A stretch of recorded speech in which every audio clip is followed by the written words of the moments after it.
Yes, it's Maxwell House Coffee Time, starring George Burns and Gracie Allen.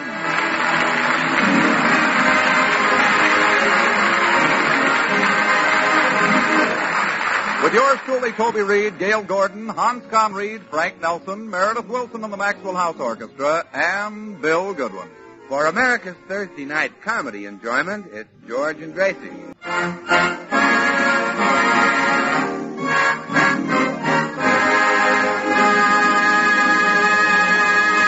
Well, as we join the Burnses today, we find George walking slowly home from the cigar store, accompanied by his friend, Bill Goodwin. I guess I should explain why I'm walking so slowly, Bill. Oh, you don't have to explain, George. I see the leaves rustling. Well, what's that got to do with me walking slowly? Well, there's a little breeze and you're bucking it. No. That's not it. I'm in no hurry to get home because I know what's cooking.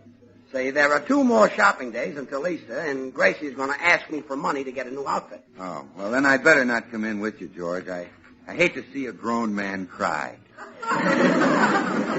No, it's not the money. I don't care about that. It's the way she tries to get it.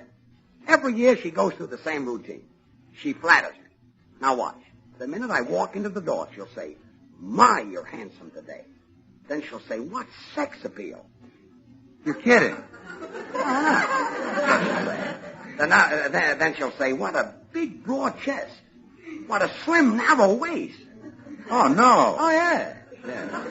And then she'll say, "What strong, straight legs." After that, she asks me for the money. George, you're making this up. No, I'm not. Well, here we are. I'll show you.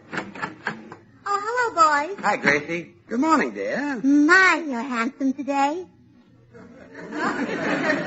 See, Bill? What sex appeal? I told you. What a big, broad chest. Sure.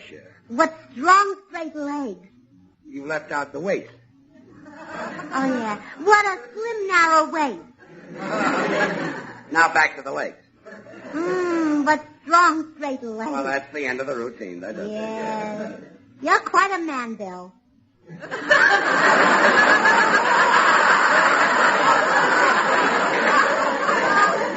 I wish George had a figure like yours. Huh? What's wrong, dear? You look confused. I am confused. I thought you were saying I had sex appeal. Oh, well, you have, dear.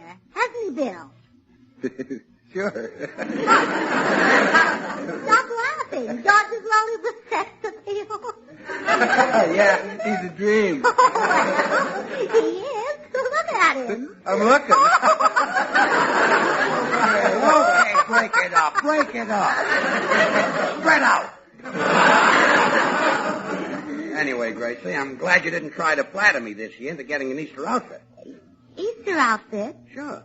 Sunday is Easter. My goodness, I'd forgotten it completely. George, I'll need $100 right away. Nothing doing. No money, huh? No money. My, you're handsome today. We're back. What sex appeal? I missed the boat, It huh? sailed without you.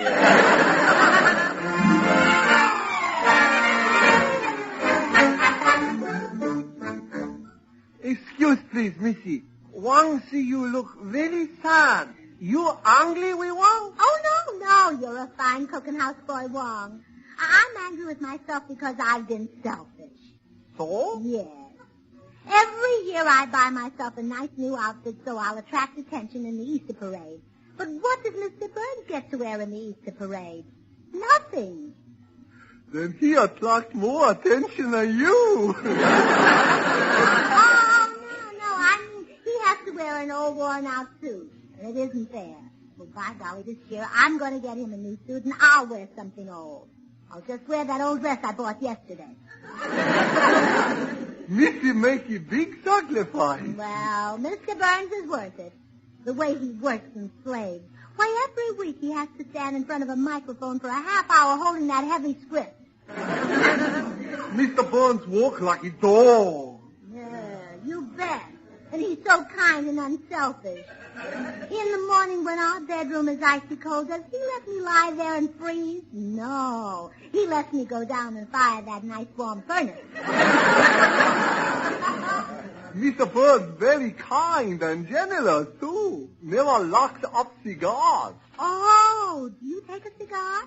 Sure. One sneak it down the basement and smoke 'em. Oh, you don't have to hide. George doesn't mind if you like his cigars. Oh, one don't like his cigars.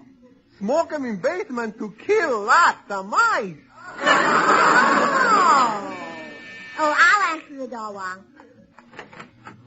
Oh, hello, Mr. Judson. Howdy, little lady. What's new? Well, Sunday is Easter, and I'm going to surprise George and buy him a new suit. Will you join him in the Easter parade? Well, now, I can't decide whether to spend Easter here in Hollywood or go home to Texas. Oh, spend it in the sunshine where the flowers are in bloom, and where you can parade with the world's handsomest men and the most beautiful women. You sold me. I'll go home to Texas. But I was describing California. Why, it's beautiful here. On a clear day in Los Angeles, you can see Catalina. Well, now, that's something I sure would like to see. Catalina? No, a clear day in Los Angeles.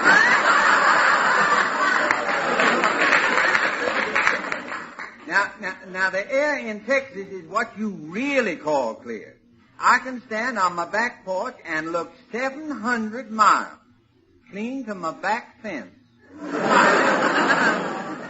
we have some wonderful things, too, Mr. Judson. Now, for example, we have one of the finest police departments in the country. Do tell. All right, I will. One night, some burglars broke into our house, and the dog barked and woke us. Well, it wasn't 2 minutes until the police arrived and gave us a summons for having a barking dog. A summons for having a barking dog? I like that. Oh, hello, Mr. Judson. Oh, howdy, little man. Mr. Judson and we're having a little friendly argument, George. He doesn't think much of our state. Well, he just hasn't seen the wonders of California. The orange groves, the winery, the old mission. Oh, yes, and he should have been at Capistrano the other day when the swallows returned. Yeah, now there's a romantic thing, Mr. Judson. No one knows where those swallows go in the wintertime. Well, they don't go to Texas. How do you know?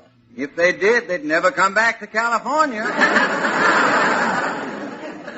Mr. Judson, maybe you're crazy about Texas because that's where you made all your money. All my money?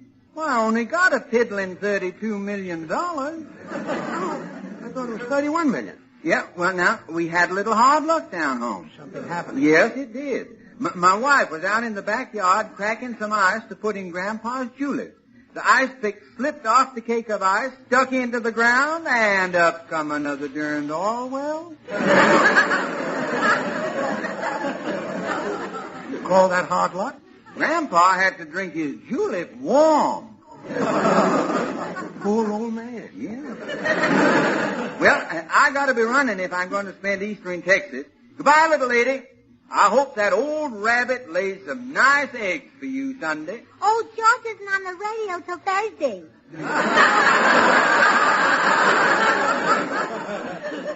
George isn't on the radio till Thursday. I like your sense of humor, ma'am. I'll be seeing you.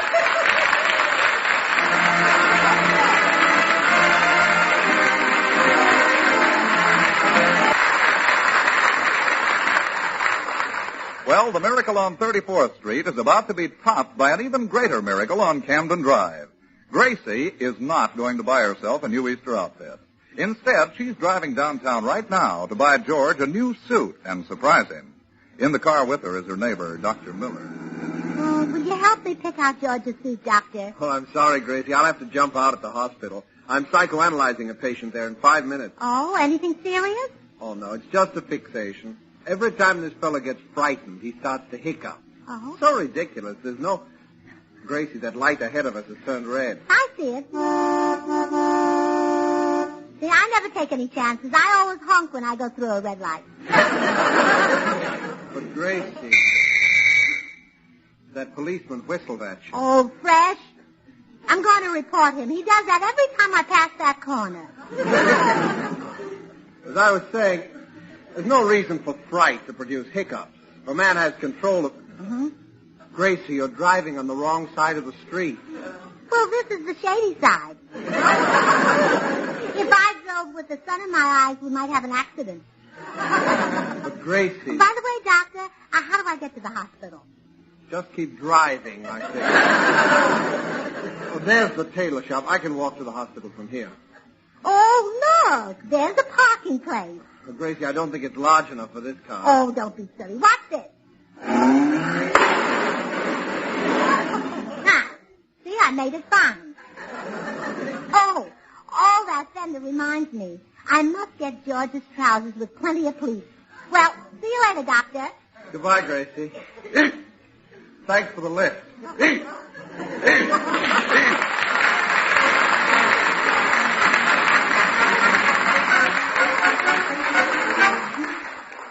May I help you, madam? Oh, yes, I want to get my husband the very best suit you can make to wear in the Easter parade Sunday.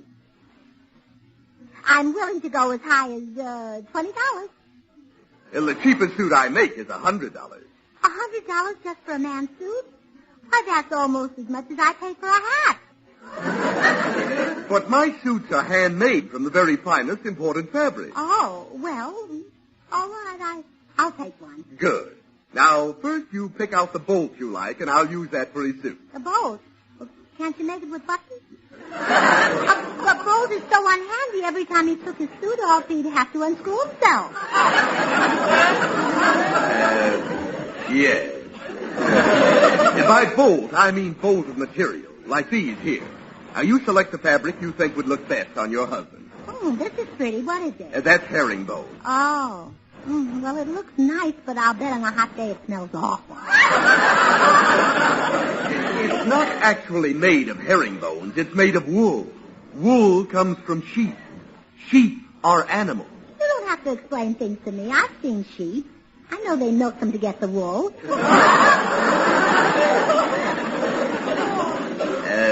Yes.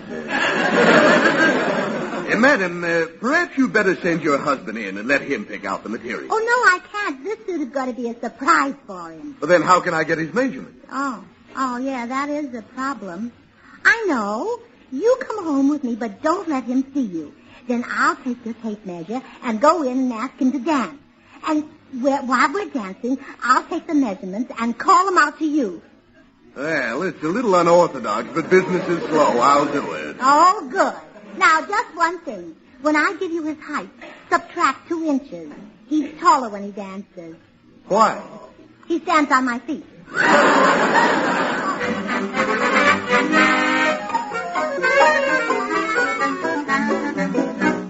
Now, you wait here in the living room and don't let my husband see you. Okay.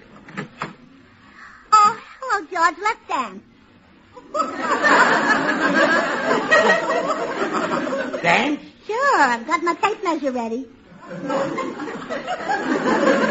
What's that for? Oh, that's to measure and see that you don't dance too close to me, you Roseland Romeo.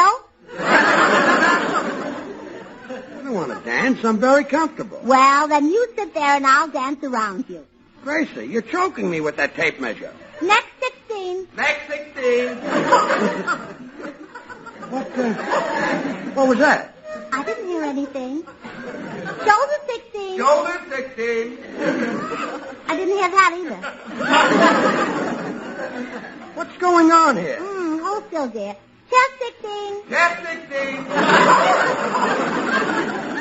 Gracie, there's somebody in the other room.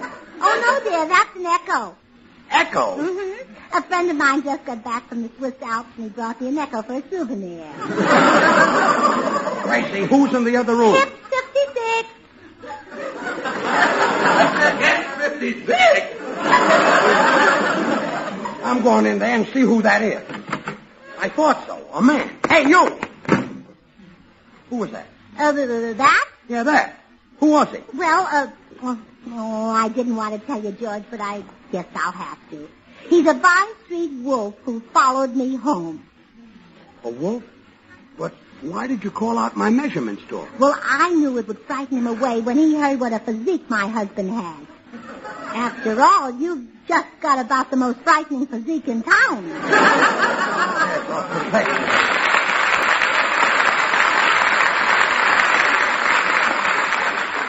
Now, look, lady, I've got to get back to my tailor shop. I can't stay around here playing hide-and-go-seek with your husband. But if he finds out you're a tailor, it'll spoil the surprise of his Easter suit. You just hide here in the bushes till I get the rest of his measurements for you.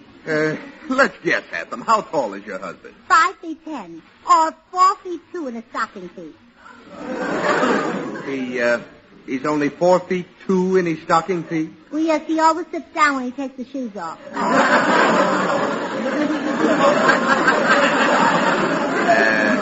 Yes. Well, that's close enough for the measurements. When can I get the $100 to pay for the suit? Well, I'll have to... Oh, shh. Here comes a friend of ours, Bill Goodwin. Hide quick. I'll see you later.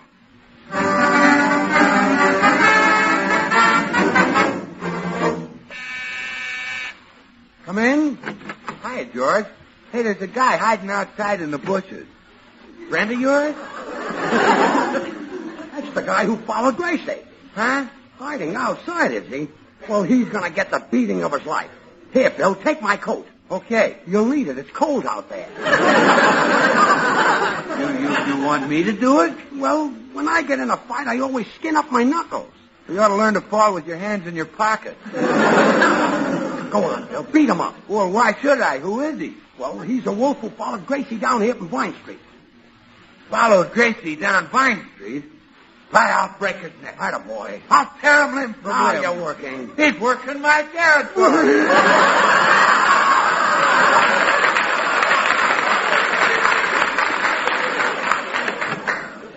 Oh, hello, Bill. Hi, Gracie.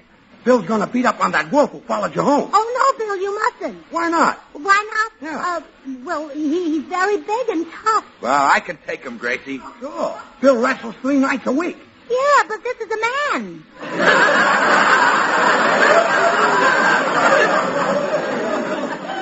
I got other holes.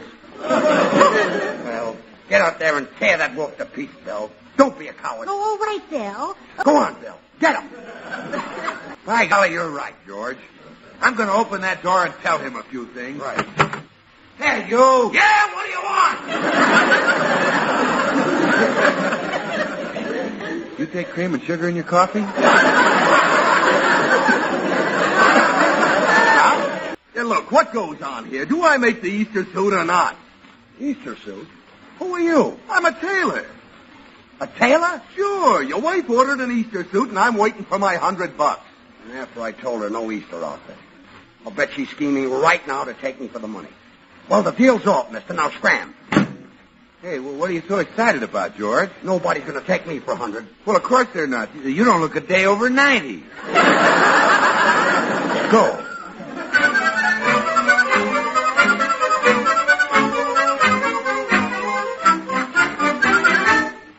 Oh, I hated to bother you, Meredith, but as I told you on the phone, I've absolutely got to get $100 from George. Did you think of any ideas? Yes, Gracie, I procured a pair of loaded dice from one of the members of my orchestra.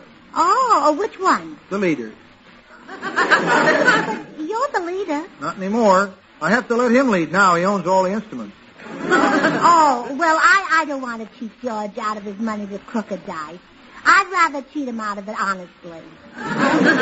Well, why don't you tell him you need a tonsillectomy? Yeah, I'll tell him they're having a sale on them at the May Company. Gracie, a tonsillectomy is an operation. That's just the thing, an operation. But Meredith, we'll be subtle. We'll pretend to hide the news from George, and that'll make him more interested. I catch on. He's in the den. Let's go to work.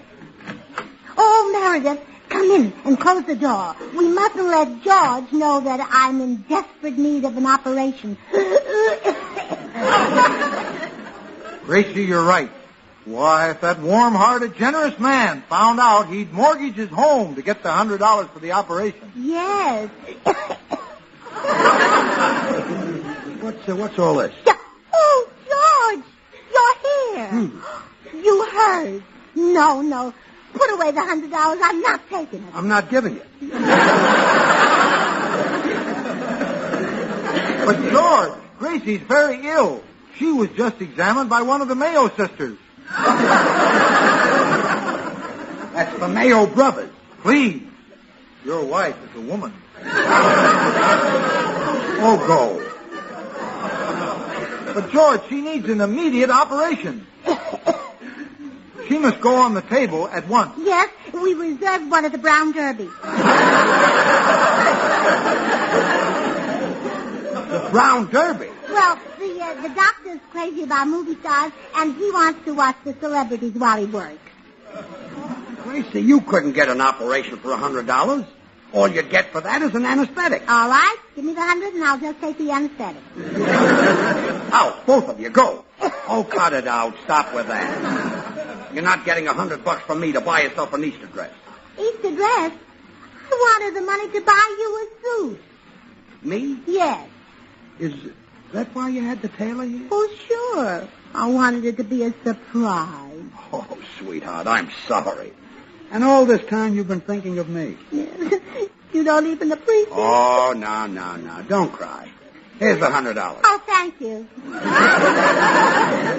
But don't spend it on me. Because you were so sweet, I want you to buy an outfit for yourself. Oh, you mean it? It's all for me? All for you. Oh, I must make a note of this. It may work again next Easter.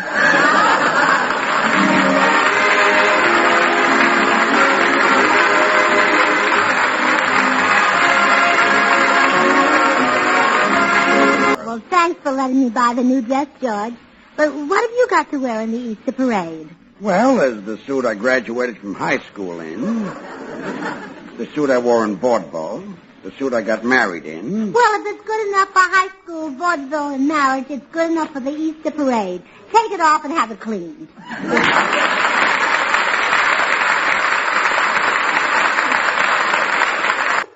Yes, it's Maxwell House Coffee Time, starring George Burns. Coffee Time, starring George Burns and Gracie Allen.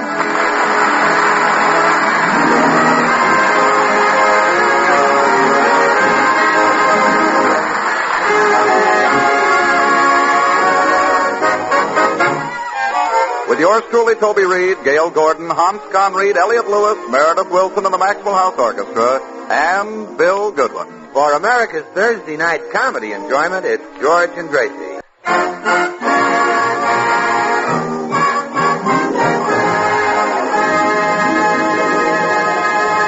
Well, as we join the Burnses today, George and Gracie are discussing the party they attended last night. It seems that Joe Bagley was the life of the party, and George is a little unhappy about it. I'm still laughing at that Joe Bagley. He certainly was the center of attraction. Yeah, that big ham. I thought I'd die when he put on that woman's hat and made like Sophie Tucker. Wasn't he a scream, George? No. He certainly got a lot of laughs. Any man can get laughs if he puts on a woman's hat. You didn't. Well, he'd already taken the edge off the gag. And the way that Joe Bagley dances. Did you watch his hips when he did the rumba? No. Well, of course, he couldn't compare with you. When you rumbled across the room all by yourself, your hips were really something to see. I wasn't doing the rumba. I was walking to the punch bowl.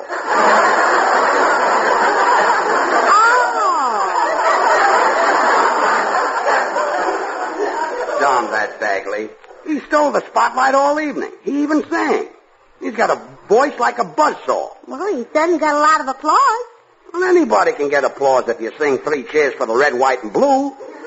You didn't. Well, I forgot my trick cane with the American flag that pops out. If I had that, I'd have killed him.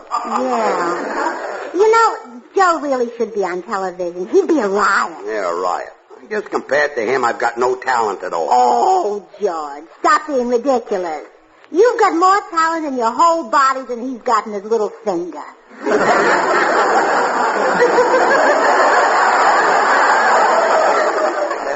Would you throw that at me again? What was that?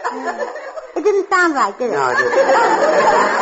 Well, anyway, you're twice the comedian Joe Bagley is. He has to put on a woman's hat and act like a jerk to get laughs. People just look at you and laugh. Thanks. Oh, that Joe Bagley. What's he got to offer for television? Sure, he's young and handsome and talented and clever and got lots of personality. But how can you compare a man like that to you? Look, let's drop the subject. I think I'll run down to the cigar store.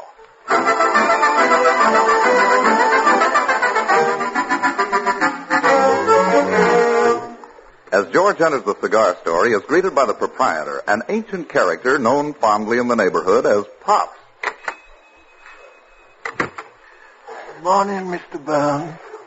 Hello, Pops. Let me have a couple of my favorite cigars. Perfecto Royale. Yes, sir. There you be. True Perfecto Royale. Thanks. Here's your dime. Thank you. Here's a nickel change.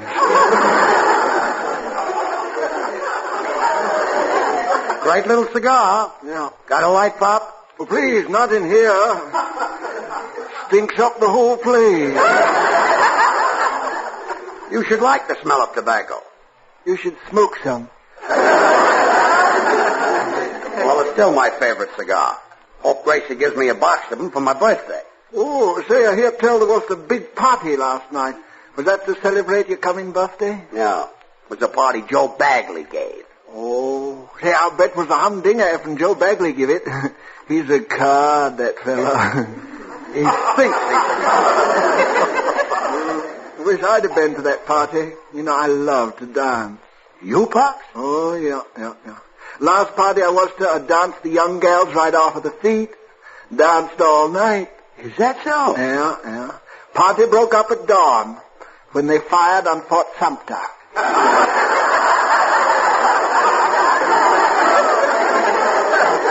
That broke up the sociable, huh? Yeah, sure did. Well, you wouldn't have enjoyed Joe Bagley's party. He hogged the spotlight. There's one guy. Speaking of the devil, here he comes now. Hello, Pop. Well, if it isn't Rumba Hip. Hello, party entertainer. Hey, George, I've got a little proposition I want to talk over with you. Oh, no. You got me in trouble last week. I sat through Professor Korkendorfer with eyes like a hawk while you watched that striptease, the Tassels Latour. Well, George, Tassels is an old friend of mine. She is? Sure. When I'm in town, she drops everything to entertain me. Oh, that was a dinger, George.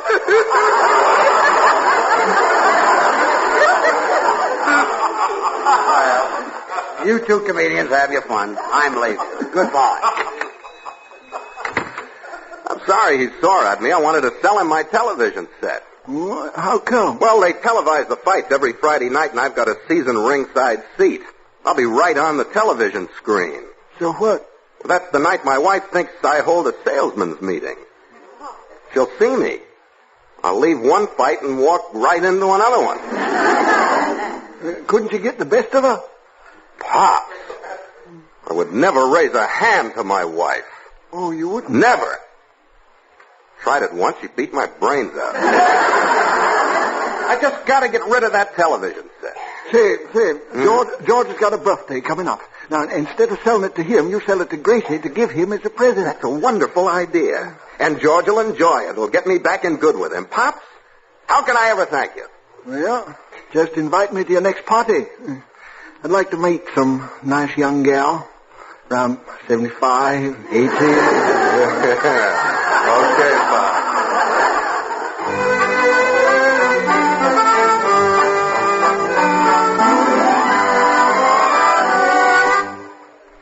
I think it's a wonderful idea, Joe. I'll buy your television set for George's birthday. Well, Gracie, all you have to do is take over the payments. $50 a month. 50 payments every month? No, $50, not 50 payments. Oh. Well, why are you selling the set, Joe? I'm making the sacrifice for Clara's sake, Gracie. You see, they show the boxing matches on Friday, and, well, I wouldn't want her to witness anything so brutal. Oh, you mean when she saw the fight, somebody might get a black eye? Exactly. That's just what I mean. Oh, Joe, you think of everything.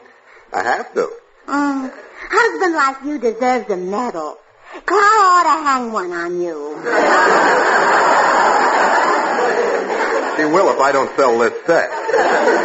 Is it a deal? Oh, yes, but remember, not one word of this to George. I wanted it to be a birthday surprise. Okay. I have a payment contract from the television company. I'll bring it over so you can sign it.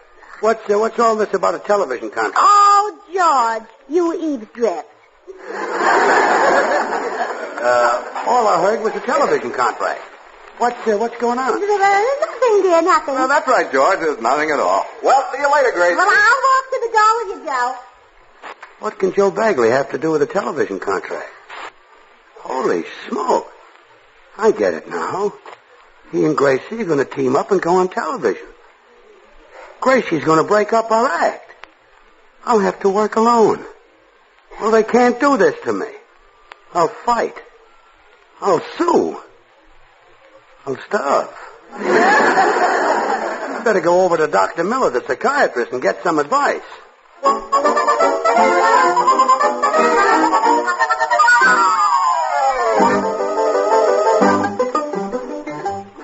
Now, calm down, George. Gracie will never team up with another man because in you she has the perfect partner. Well, thanks, Doc. No one else has your talent, your personality, and your sense of humor. By the way, who is the other man? Joe Bagley. Joe Bagley. Say, wasn't he a riot at the party last night? That's the most talented man I've ever seen. But you just said... I've never seen such a sparkling personality. But you just said... His sense of humor is absolutely top. But you just said... What a hit. A man like Joe Bagley would be on television. Well, thanks for cheering me up. It's nice. Oh. I feel like shooting myself. No. Forgive me. I got carried away. As I said before, Gracie will never find a better partner than you, Joe. I mean, George. Not sure. Well, I see I'll have to solve this problem myself. Hey, I know how to keep Gracie from breaking up the act. How? I'll get our old press clippings out and reminisce with her about our vaudeville days. That'll get her all tender and sentimental, and she'll forget about Joe Bagley. A splendid idea and psychiatrically sound. Well, thanks. That'll be $10, please.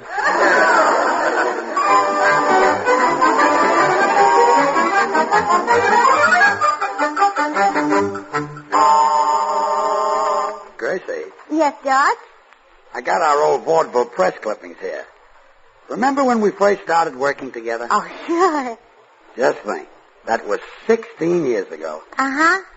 Do you still like me as much as you did then? Oh, certainly. Of course, I'm 16 years older now. Well, I'm 8 years older.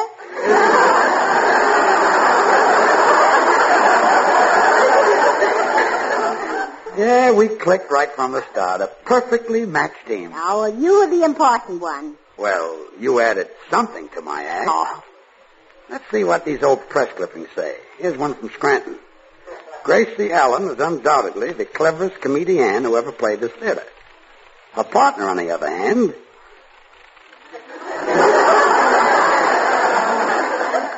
Here's one from Toledo. Read it. Burns and Allen appeared here this week, and Miss Allen registered a solid hit. The act would receive top rating. If it weren't... Here's one from Peoria. Oh, I love these memories. When Gracie Allen walked out on the stage, the applause was deafening. However, when George Burns appeared... Here's one from Buffalo. Oh, my. I'm enjoying this. Miss Allen had the audience holding their sides. George Burns had them holding their... Well, that's enough of the clippings. Look, Gracie, would you stay with me? I mean, would you be happier with me if I changed the name of our act to Allen and Burns? Oh, don't do that, George. Your name has always been first because you're the important one. Oh, Gracie, it's not a matter of my importance. It's a matter of my age. The only reason my name is ahead of yours is that I'm older than you. Oh, George, your name would come first no matter who you were teamed with. It would be Burns and Jolson. Well, I'm not that... Burns and Dallimore. Burns and Lincoln. Gracie. Burns and Columbus. Burns and Caesar. Gracie.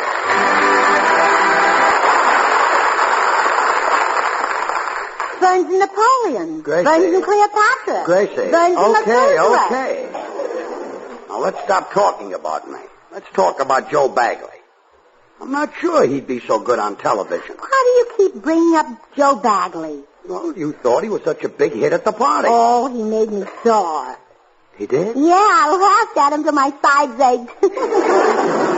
Well, Gracie, he might have been a hit with the ladies, but I don't think men go for his type of stuff at all. In fact, some of the men at the party... Come in. Howdy, little lady. Oh, hello, Mr. Judson. Howdy, little man. Hi, Tex. Say, I just dropped by to thank you folks for taking me to that party last night. When Joe Bagley started cutting up, I thought I'd bust a gusset. There we go again.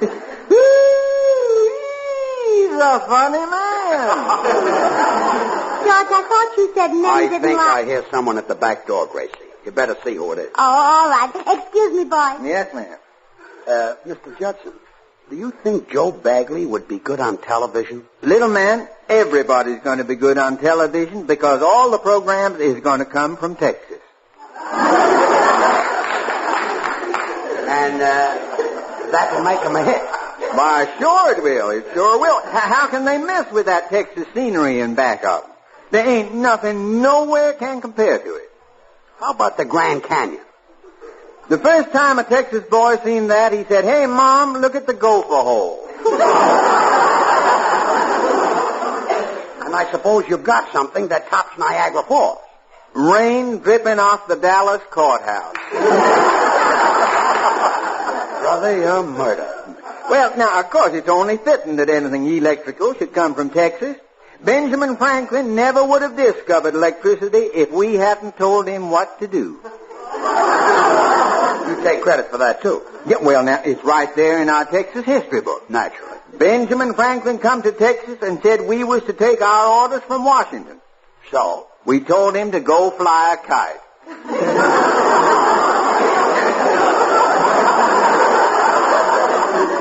And that's how electricity was discovered. Yep, that's the way it was. And then along come a Texan and discovered the wireless, a fella named Marconi. That's ridiculous. Marconi was no more... You two seem to be having a little argument. Mr. Judson says that Marconi came from Texas. Well, I don't know where it came from, but it certainly is wonderful with cheese.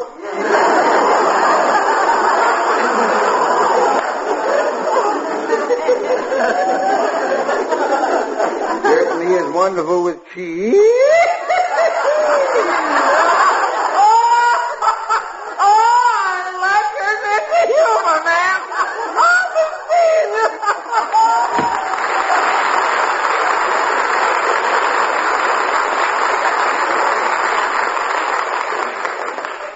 There was no one at the back door. Oh, forget it, dear. I want to talk to you. Now, just because a man is a big hit at a party doesn't mean that... I'll answer it. Hello? Hello, Gracie. This is Joe. Is George around? Yes, he's here. Who's that? Nobody. Listen, Gracie, I'll be over in 10 minutes with the television set. 10 minutes? Yeah, if you want it to be a surprise, you better get George out of the house. Oh, all right, I will, Joe. Is that Joe Bagley? No, DiMaggio. Joe DiMaggio? Yes. Goodbye, Joe. Don't forget to knock him out in the first round. Gracie, that was not Joe DiMaggio. Who was it? Can you keep a secret? Yeah. So can I, so don't ask me.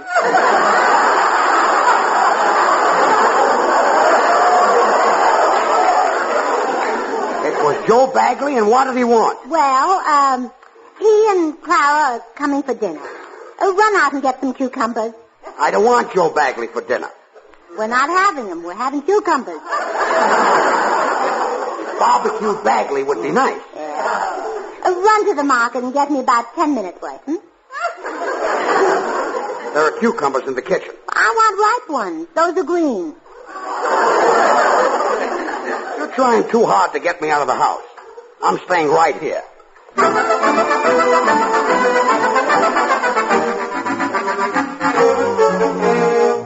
So, Meredith, I've just got to get George out of the house before Joe Bagley gets here with the television set. Oh, it'll spoil his birthday surprise. Got any suggestions? Well, I recall an incident in my hometown of Mesa City that we might utilize. A woman was making her husband a suit to surprise him. She had fitted it on a closed dummy when she heard him coming and hid it in the closet. Her husband opened the closet, saw what appeared to be a man, and rushed from the house in a rage. Well, that's a good idea, but I haven't got a dummy. Perhaps I can serve the purpose. Oh, sure. George will never know the difference. Right. And you'll even be more convincing. The other woman's dummy couldn't talk. That's right. When he opens the closet door, I will vouchsafe a dramatic line, such as, Mercy, I am discovered. Oh, and then George will rush from the house. That's wonderful. Get in the closet. Now I'll call George out. Come in.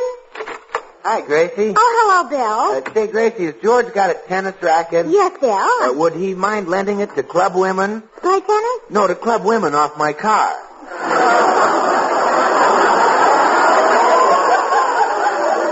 It's spring and they're after me. Well, it should be there in the hall closet. Okay. Mercy, I am discovered. What's that, a talking moth? Wrong man, Meredith. Get back in the closet. What's he doing in there? Well, it's very simple, Bill. You see, Meredith is in the closet because a man in Mason City left the house when his wife made a suit on a dummy. And it'll soon be George's birthday, so I'm getting the television because boxing is too brutal for Clara Bagel. But George wouldn't go after cucumbers, so now I've got to get rid of them.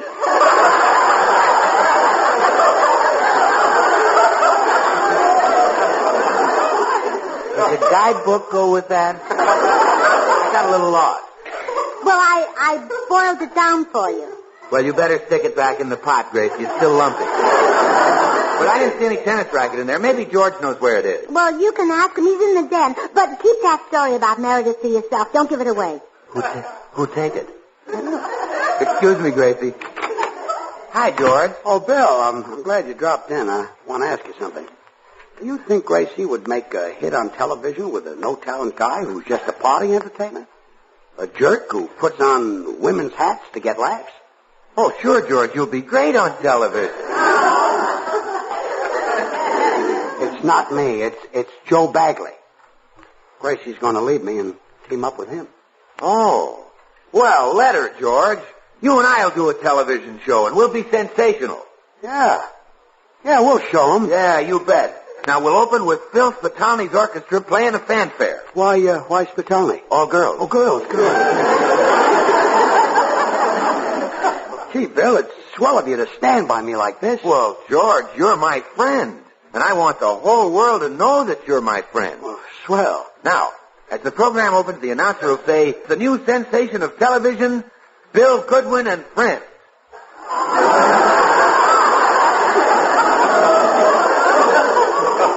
Wait a minute. I'd like them to know it's me. Oh, well, okay, George. Yeah, how about this? Bill Goodwin and Old Friends. No, Bill. I don't want to be the friend. You be the friend. All right, how's this? That true blue friend, Bill Goodwin and Company. I thought so, yes. I knew that. But I get the whole thing. I don't need you and I don't need Gracie. I can paddle my own canoe. Well, you'll have to. Without us, you'll be up the creek. Oh, yeah? Do you know how much money I made before I met Gracie? How much? I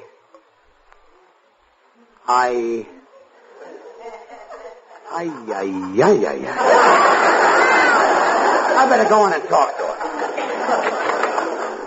Gracie, there's no use beating around the bush any longer.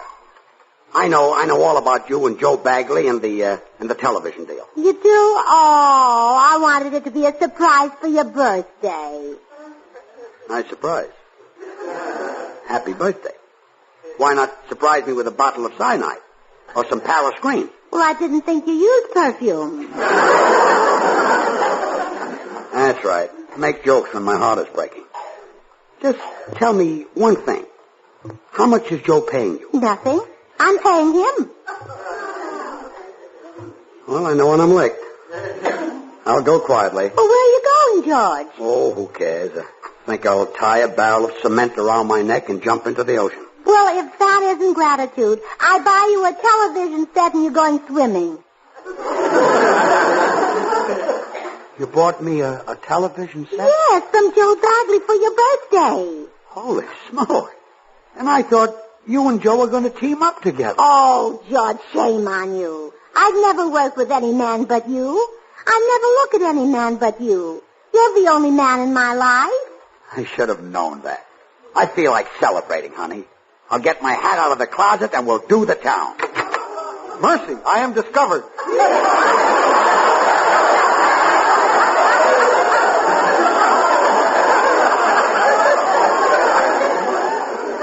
What's this schnook doing in here? Call him? Well, it's very simple, George. You see, Meredith is in the closet because a man in Mason City left the house when his wife made a suit on a dummy. Take it and easy. it'll soon... Good night, everybody. Yes, it's Maxwell House Coffee Time, starring George Burns and Gracie Allen.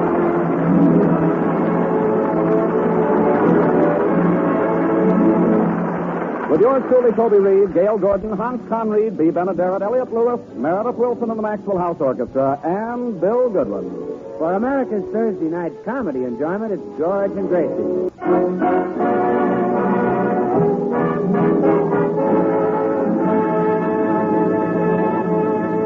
On his way home from the office, George has dropped in at the corner cigar store. Pops, the ancient proprietor, is quite interested in the bouquet of yellow roses that George is carrying. What you going to do with them roses, Mr. Burns? Take them home to Gracie, Pop. Women folk dearly love flowers, don't they? Yes, they do. I had a date yesterday with a girl was wearing an orchid. College girl. You dated a college girl? Yeah. Vassar, 1885. Sure looked pretty, that big orchid on. Where'd you meet her? Picked her up outside Tom Brenneman.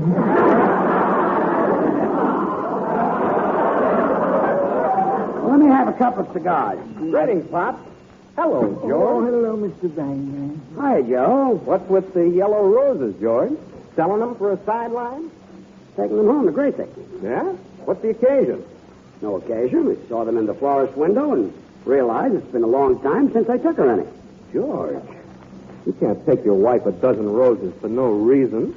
She'll think you've got a guilty conscience. Huh? There are only two times when a husband takes flowers to his wife.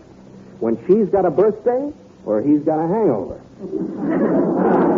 Well, Joe, I've never done anything wrong. That's it. You're ignorant about these things. Now listen to the voice of experience. Don't take those roses home. See, I had a card put on them and everything. See, it says, to the sweetest little wife in the whole world. From her Boopsy boy. She used to call me that. Oh, brother. With that corny card on them, she'll know something's wrong. Take my advice, George. Leave those roses right here on the counter. On the counter? Well, maybe you're right. Thanks for tipping me off, Joe. That's okay, George. We husbands have got to stick together. Let me have a couple of my favorite cigars, Pops. You mean them 2 for nickel Perfecto Royales? Yeah? Now, you'd better buy my whole stock of them things, Mr. Burns. There's another fella been threatening to take them. Another customer, huh? No. Fella from the Board of Health. I'll see you later.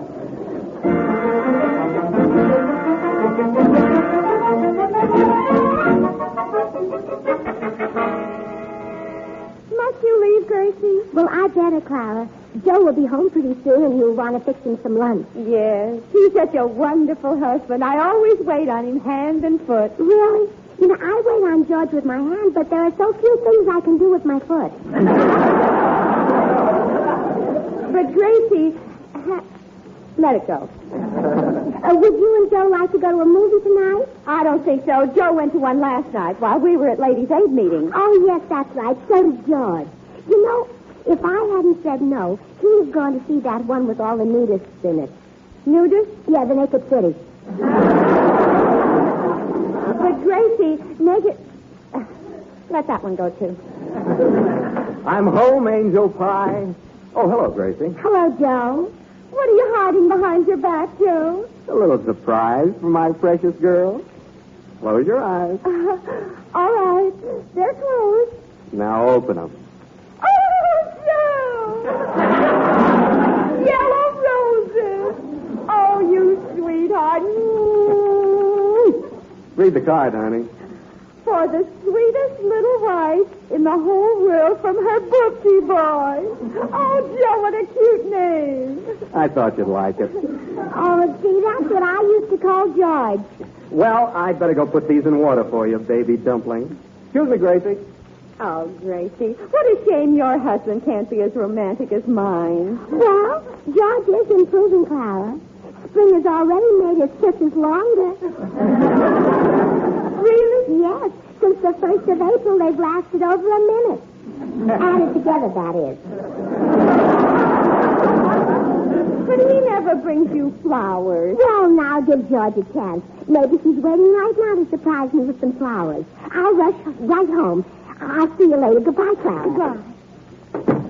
That chance she has of getting a surprise, poor child. What a shame she couldn't have married a kind old man.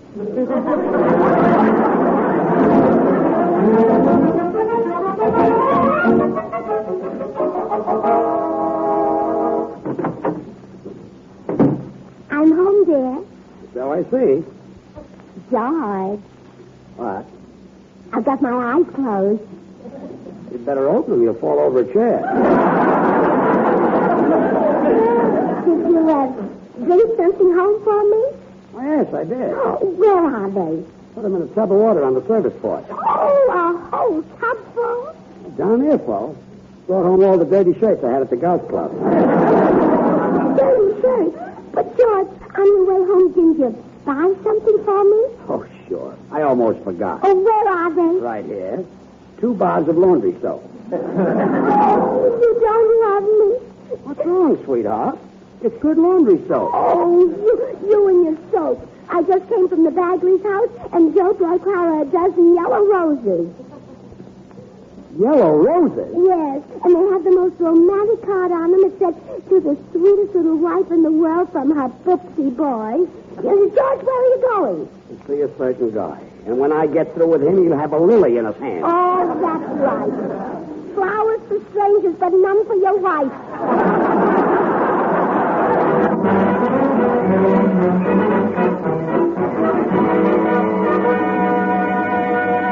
Go with me, George. You're choking me. Darn right I am. Oh. Those roses cost me $5, and you stole them and gave them to your wife. George, you don't know what you're saying. I had no intention of touching those roses.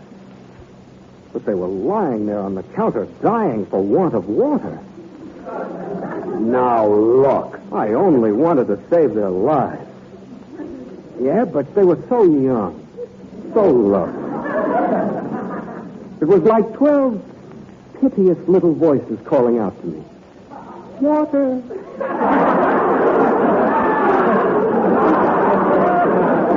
Water. Oh, we died. Well, I didn't give those roses to my wife as a present. She took them to nurse them back to health. Gee, it was swell of you. Wait a minute.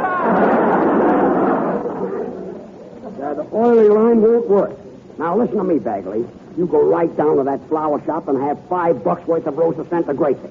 Understand? Okay. And print my name on the card. Okay. And don't bother feeling their pulses. If they're sick, we'll nurse them back to health.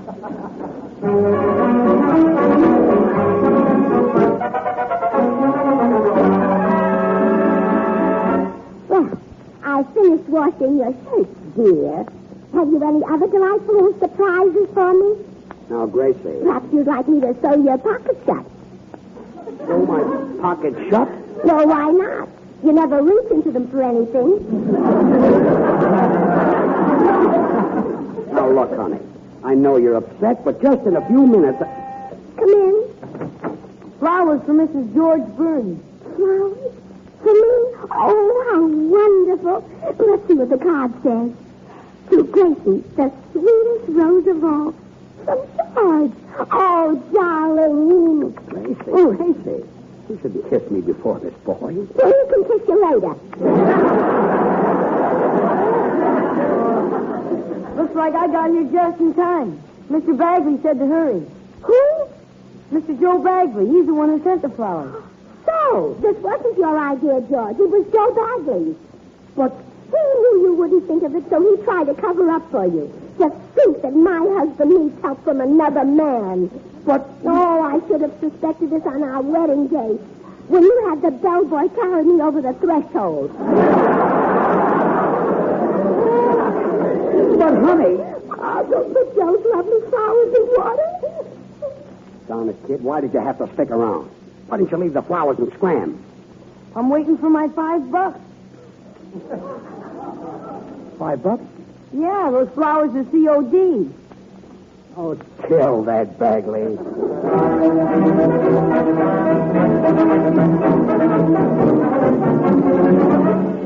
Gracie, look at me.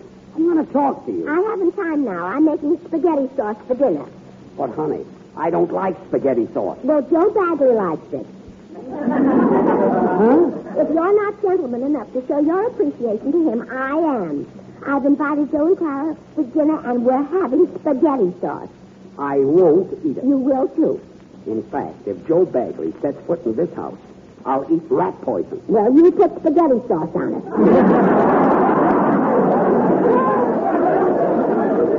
Gracie, if you'd only listen for a... See who's at the front door. Okay. Howdy, little man. Oh, hello, Mr. Judson. Hey, you look sadder than a Texas steer that strayed into Oklahoma. Are you in distress? I'll say I am. There's a neighbor of mine who keeps getting me in trouble with Gracie. He ought to be shot. But shooting's too good for a man like that.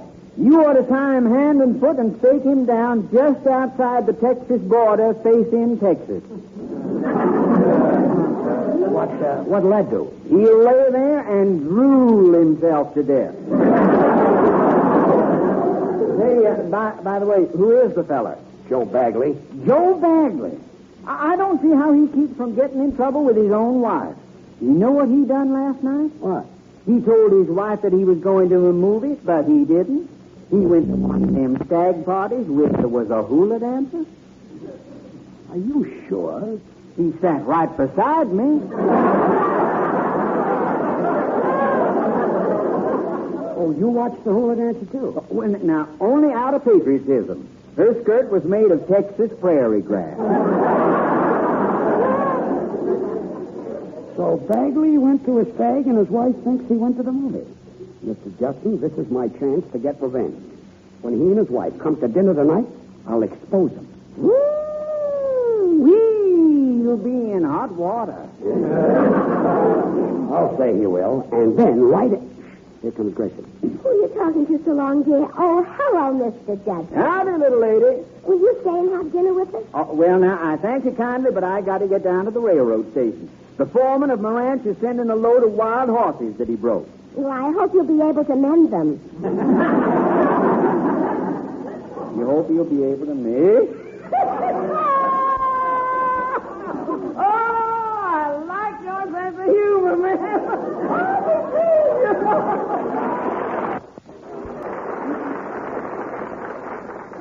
Well, at last, George has a chance to get even with Joe Bagley. Joe told his wife he went to a movie last night, but George knows he didn't. Both couples are seated at dinner now, and George is ready to spring the trap. George, you're not eating. You just sit there and smirk at me like the cat that swallowed the canary. George Burns, did you spoil your appetite by eating a canary?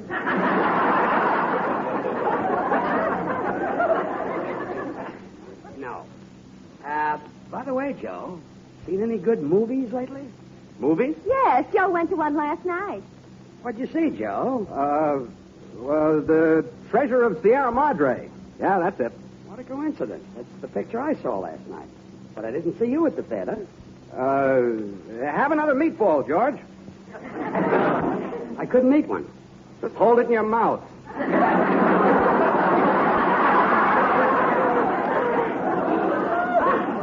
I want to talk about the treasure of Sierra Madre. Swell plot, wasn't it?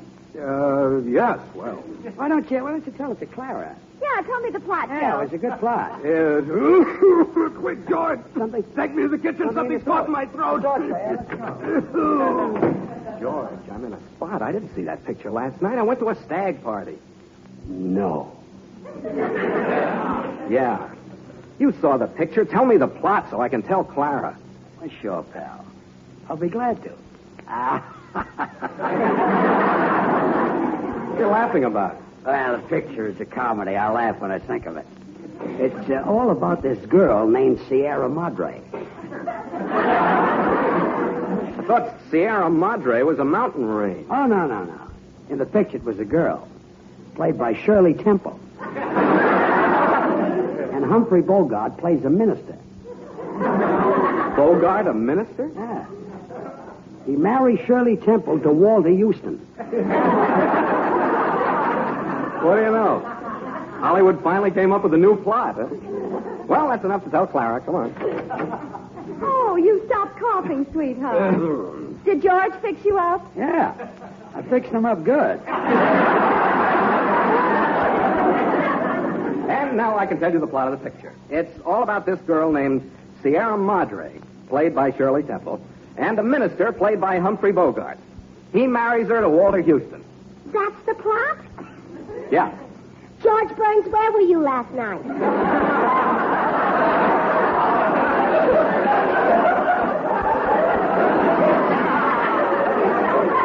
Huh? You weren't at the movies. That's not the plot you told me. But, sweetheart... 3 men looking for gold. Of all the ridiculous things. I should have known you made it up. But, honey... Where did you go last night, you fiend in husband's form? Come, Clara. Let us leave this unpleasant scene. Yes, lover. I'm sorry you had to learn that there are husbands who lie to their wives. Oh, no.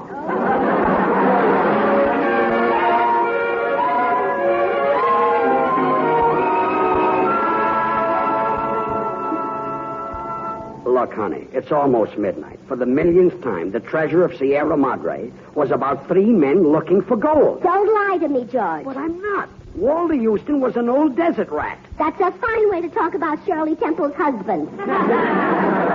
She wasn't married to Houston. That's a fine way to talk about Shirley Temple. But she wasn't even in the picture. Can't you see the plot Joe told was a phony? Shirley Temple marrying Walter Houston. It would be ridiculous for a girl that young to marry a man that old. How dare you call our marriage ridiculous? Gracie, it's too late to take you to the movie tonight. But the plot I told you is the right one. It's 3 men panning gold. A likely plot. Men love gold. Why should they pan it? I know someone who'll be up this time of the night, Bill Goodwin. And he sees every picture that's made. I'll go get him. Oh, and tip him off to what to say. Oh, no, I'll go with you.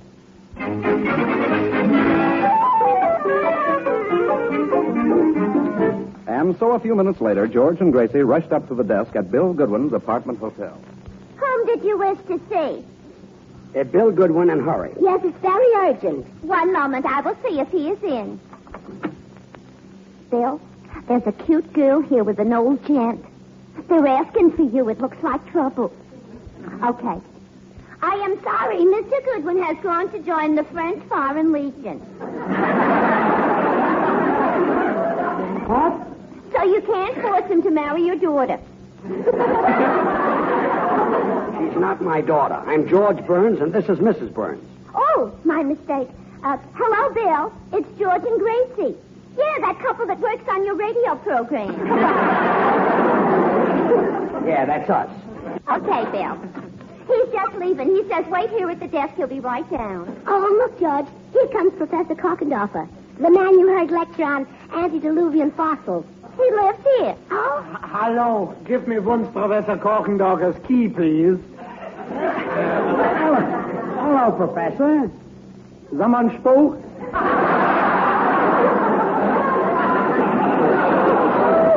Yes, remember me? Of course I remember you. You think I'm blind? I got eyes like a house. I know.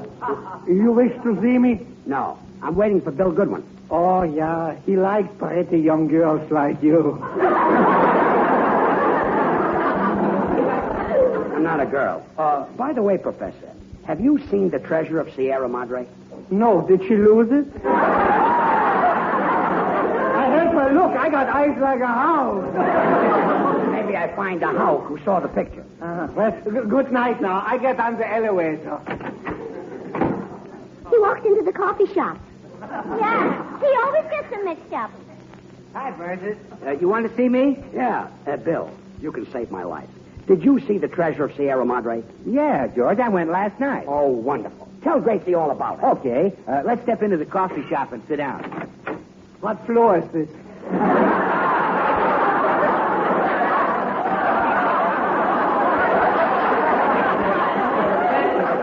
This is the first floor.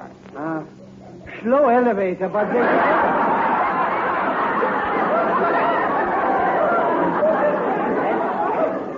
Slow elevator, but they serve nice coffee.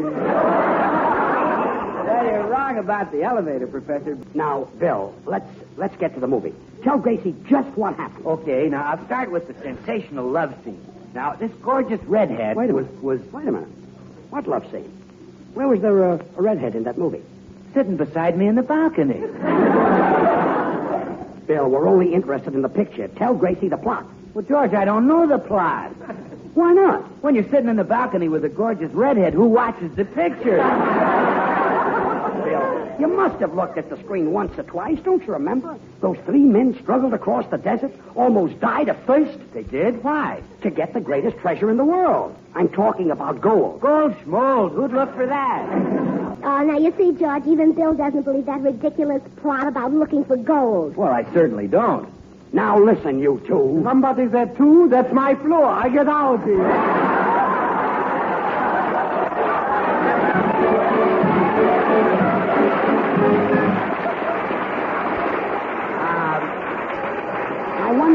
I wonder who... Is that the buzzer? Mm-hmm. Who's at the door this time of the night? Oh, that's Meredith. I called him to drive me home to Mother.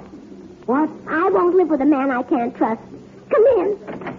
Good evening, all. You sounded distraught on the phone, Gracie. Is something amiss? Yes, Meredith. I'm leaving, George, and I want you to take me home to Mother. Very well, although Mama may not approve of my bringing home a married woman. I mean my mother. Oh, well, that's a horse of a different color. That's merely a saying and intends no reflection on your mother's figure. Oh. Look, why don't you run along, Meredith? Gracie isn't leaving here. I am, too. If you weren't where you said you were last night, how do I know where you were all the other nights? Where were you the night before last? I was with you all evening. The only time I left your side is when I went into the kitchen to get you a glass of milk. Uh-huh. And who did you have a date with in the kitchen? Gracie. Where were you 2 years ago last night? I don't know. Where were you on our wedding night? I was with you. Any witnesses? Certainly. You.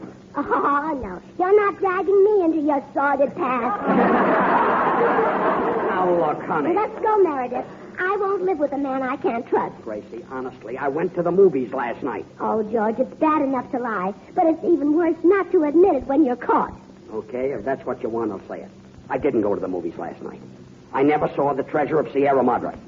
Oh, it's too bad you missed it, George. It was an excellent picture, all about three men who went hunting for gold. Oh, then you did see the picture, George. Sure. You lied to me. What? You just told me you didn't see it.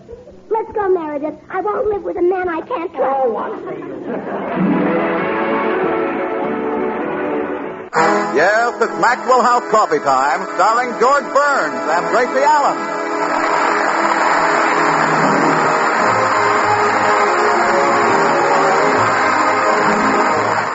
With yours truly, Toby Reed, Gail Gordon, Hans Conried, Elliot Lewis, Bea Benaderet, Frank Nelson, Meredith Wilson, and the Maxwell House Orchestra, and Bill Goodwin.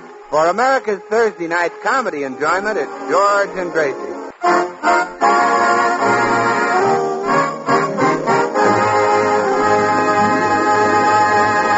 3 years ago, George put his name on the waiting list for a new car. And at long last, that glorious moment has arrived. Gracie, the man from the automobile agency just called. A trainload of new cars arrived from Detroit, and we get one of them. Wonderful. At last we'll have something newer than Joe and Clara Bagley. Clara's always rubbing it in that my things are older than hers. Well, she's right. Your refrigerator is older. Your vacuum sweeper is older. Well, even my dishwasher is older. But, Gracie, I wash the dishes. I know.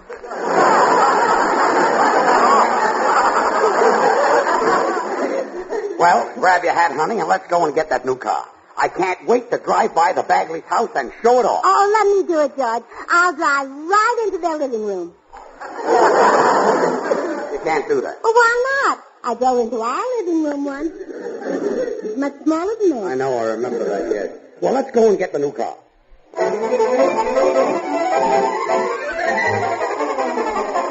That's right, Mr. Burns. Your name's at the top of the list. And your new car is out in the service department now being checked over. Well, what'll it cost us? Oh, just the list price, Mr. Burns. We don't accept bonuses. Oh, that's fine. Now, let's see. List price on your car is $1,750. Okay. With the extras, it comes to $3,400. $3,400? What extras? Why, extra equipment that every car needs. Things like a compass and barometer, a radar detector, Venetian blinds at all the windows. Now, wait a minute. If you... Built-in chrome-plated cuspidor.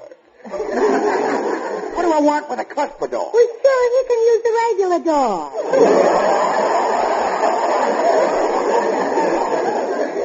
Greatly. And then there's the dashboard television set. I can't look at a television and drive an automobile. I see you're not a native Californian.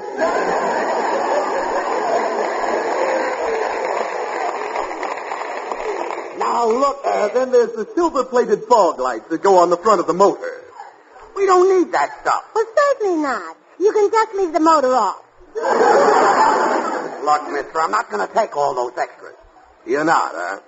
But what do you know? I've been holding the list upside down. Your name's on the bottom.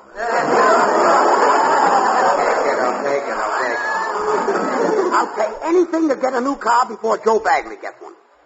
When will the car be ready? About an hour. They're just installing the garbage disposal unit. Couldn't live without it. Well, I've got a meeting at the office, Gracie. Here's enough money for a down payment. When the car is ready, drive it home and put it in the garage. All right, dear. Put that in the garage, and I couldn't get it out.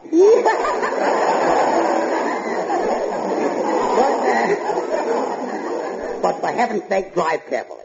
Keep your hands on the wheel, your foot on the brake, your mouth closed, your ears open, and your eyes on the road. Uh-huh. Is it all right if my nose just hangs there and rests? I'll see you at home.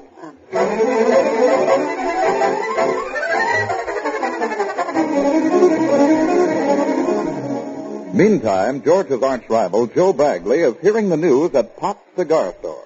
You mean to say George is getting a new car before I get mine? Yeah. Gracie's waiting down to the auto place right now to drive it home. Darn it. I'd give anything to get my hands on that new car. Well, now I'll sell you my car, Mr. Bagley. It's as good as new, latest model made. Latest model what? Stutz Bearcat, 1918. Got a raccoon tail on the radiator cap. Oh, Pop, nobody would be dumb enough to buy a 1918 Stutz Bearcat. It's not... Wait a minute. Gracie would. Yeah, that's it. Pops, I think I'm going to wind up with George's new car. How much do you want for your Stutz? Well, now it's in A1 condition. How much? Auto prices are sky high right now. How much? Got to make a little profit on it. How much? $25.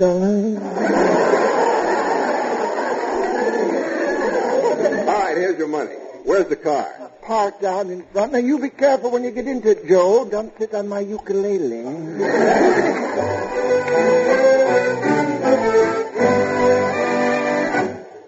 Well, Joe Bagley, how nice to see you. Did you come in here to buy a new car? No, Gracie. I heard that you were getting one, so I came by to push it home for you.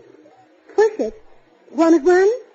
Gracie, you're an intelligent woman. Figure it out for yourself. Where are the new cars made? Detroit? How do they get them out here? On the train? If they run, why bring them out on the train? Oh, you're right.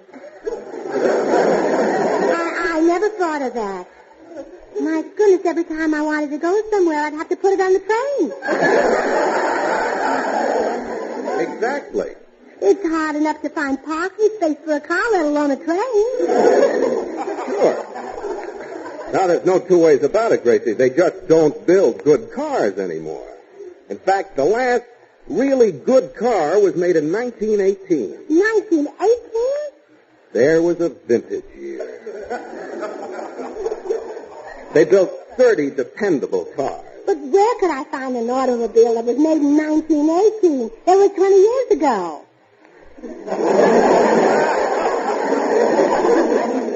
30. No, 20. I know because that's the year I was born, and I'm 20. My mistake. But getting back to 1918 cars, I'm afraid I have the only one in town. There it is, parked out in front. Well, I don't see it, Joe. Is it behind that concrete mixer? That's the car. Oh. They don't make them like that anymore. I didn't know they ever did. That's a genuine Sutz Bearcat, made of the finest steel smelted in Pittsburgh. There's a car that'll run 1,000,000 miles. Really? It did it once, it can do it again. And what a historical background that car has got. It was built in 1918, the year of the armistice. When the Kaiser was defeated, General Blackjack Pershing rode triumphantly down Fifth Avenue in that Sutz. Oh, really? I don't suppose you'd want to sell it, huh? Gracie, would be like selling my own wife. Yeah. They do look a little alike.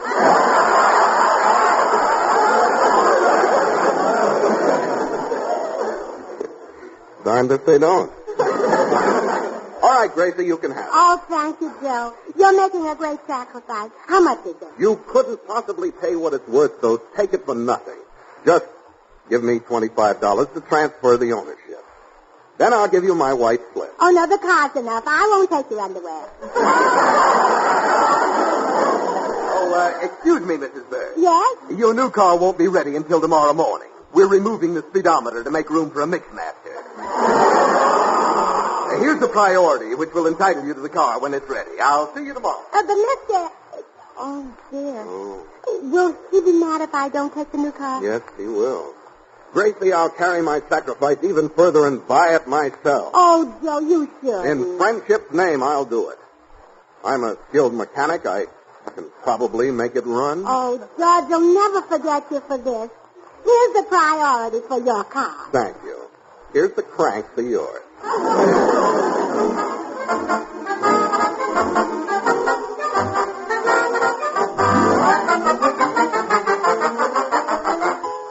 Oh, boy, I can hardly wait to look in the garage and see my new car. I hope Gracie got her home all right. Yeah, there. Oh, no, she had a wreck. I'll never see her again. Nobody could be in a wreck like that and live. Oh, well, how do you like it? Gracie, thank goodness you weren't killed in the accident. What accident? Didn't you hit something when you drove the car home? No, I was very careful. I didn't even hit my front fender when it fell off. Gracie, where'd you get this car? From Joe Bagley. Joe Bagley? Yes, he took the priority for our new car and sold me this one. This pile of junk? Junk? Well, I'll have you know this is a genuine Sutz polecat. What? They smelled it clear in Pittsburgh.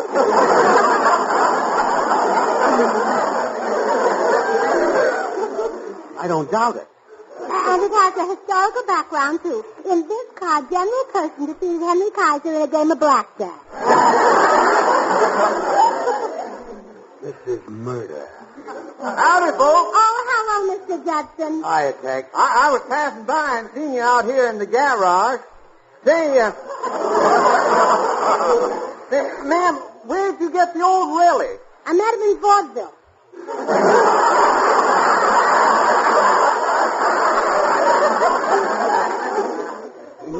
Stutz.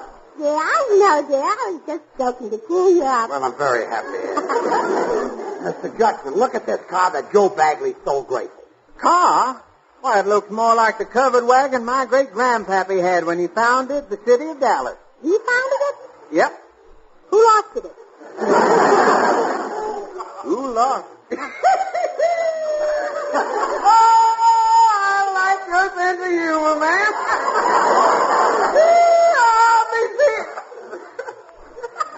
No, come to think of it, I ain't leaving yet. Good, because I want to tell you what else Bagley did. He talked Gracie out of my priority for a new car. Well, now that's a real mean trick. A man who'd do that would feed California oranges to a Texas hog. Come on, little man. You and me's going over to Joe Bagley's and force him to give you back your priority. Good.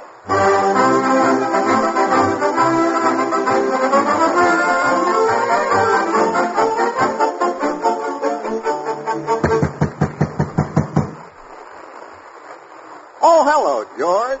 Listen, Joe. Either you take that old Stutz and give me my priority, or Mr. Judson here is going to beat you up.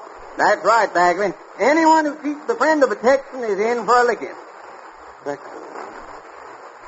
Say, what part of Texas you're from, partner? Dallas. Why? Well, I'm a Fort Worth boy myself. Huh? You tell.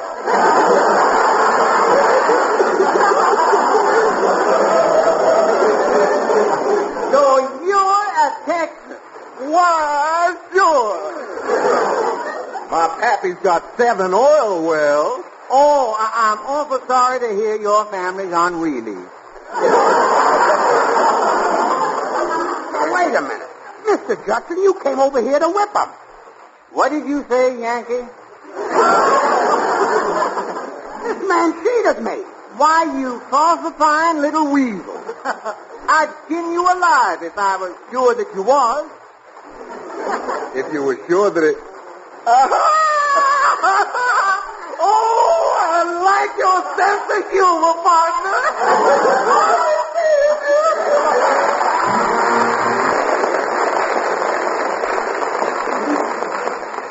Well, this is great.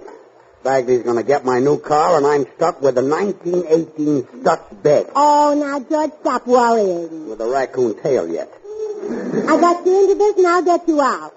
Got any ideas? Oh, I've got so many ideas in my brain, I can just rattle them off. You're talking to a real rattlebrain. That didn't sound right, did it? Did to me. Well, I'll go over and see if Bill Goodwin can help me. I'll see you later, dear. Well, Gracie, you've gotten your husband into a mess. I know it. You ought to be ashamed. I am. You're beautiful but dumb. I'm not dumb. Well, how are you going to get that priority back from Joe Bagley? I could get it back if I went over and told his wife Clara a few lies. Gracie! You wouldn't lie. Oh, you don't know me very well, do you?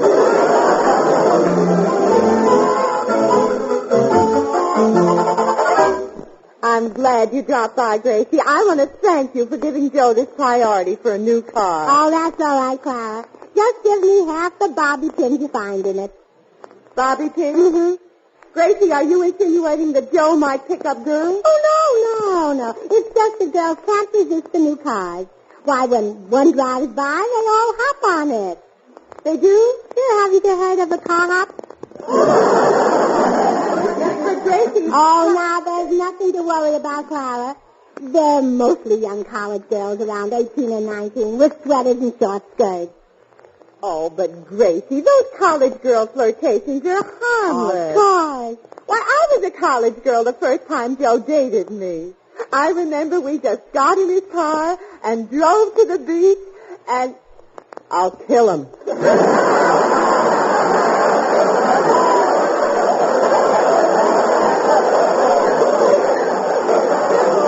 If that worm tries to buy a new car, I'll kill him. Oh, yeah.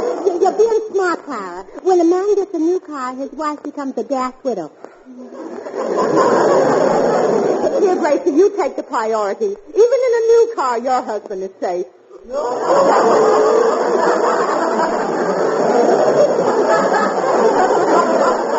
as for Joe, I'll get him the oldest, most broken-down car in the world. Well, there it is, parked in your driveway. Goodbye, Clara.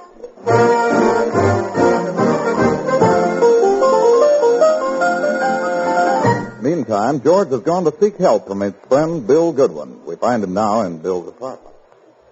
So that's the story, Bill. Bagley gets my new car tomorrow morning, and I'm stuck with a 1918 Stutz Bearcat. Well, gee, I don't know how I can help you, George. With a raccoon tail yet.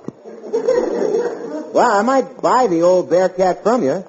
I'll give you $10 for it. Thanks, Bill, but you wouldn't want it. You'd get a girl and drive out on some lonely road, and the darn thing would stop on you.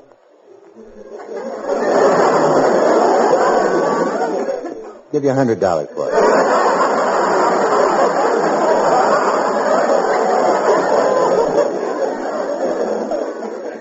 Bill, it hardly runs. It's got no pickup at all. I'll provide the pickup.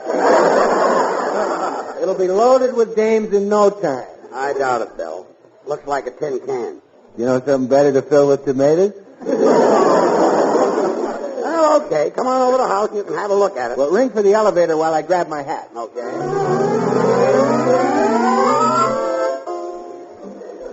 Here's the elevator, Bill. Well, look who's here. Professor Korkendorfer. Somebody spoke? Yeah. Can't you see us? Of course I see you. I got eyes like a house. You're a very slow waitresses. Waitresses? I've been here in the coffee shop 15 minutes, and no one has taken my order yet.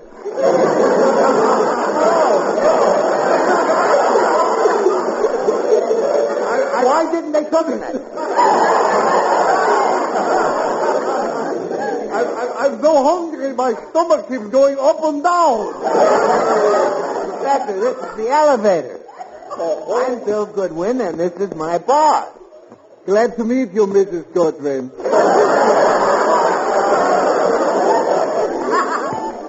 I'm George Burns. You should get glasses, Professor. Who needs glasses? I got eyes like a house. My wife had eyes like a hawk. Wouldn't be stuck with that Bearcat. Bearcat? Yeah. She bought a Stutz Bearcat with a raccoon tail yet. Why, that's priceless. For that, I would pay $2,000.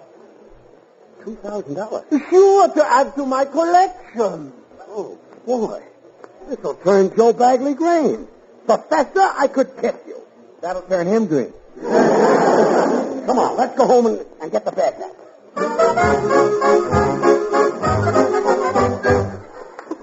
Well, hello, Bill. Hi, Gracie. Oh, hello, Professor Korkendorfer. Somebody spoke? Gracie, I've got wonderful news. Oh, no, let me tell my wonderful news But first. this is... No, I got back the car priority and sold the stuffed Bearcat to the Bagleys. Now, what's your wonderful news? We just lost $2,000. Oh, I think my news is better. Gracie, Professor Korkendorfer will give us $2,000 for the Bearcat. Give me that priority. I'll trade it back to Joe. Wait right here, Professor, and make yourself at home. Yeah, I sit right here on this nice chair. Ooh, it's so soft and comfortable. Hurry back, George. He's awfully heavy on my lap.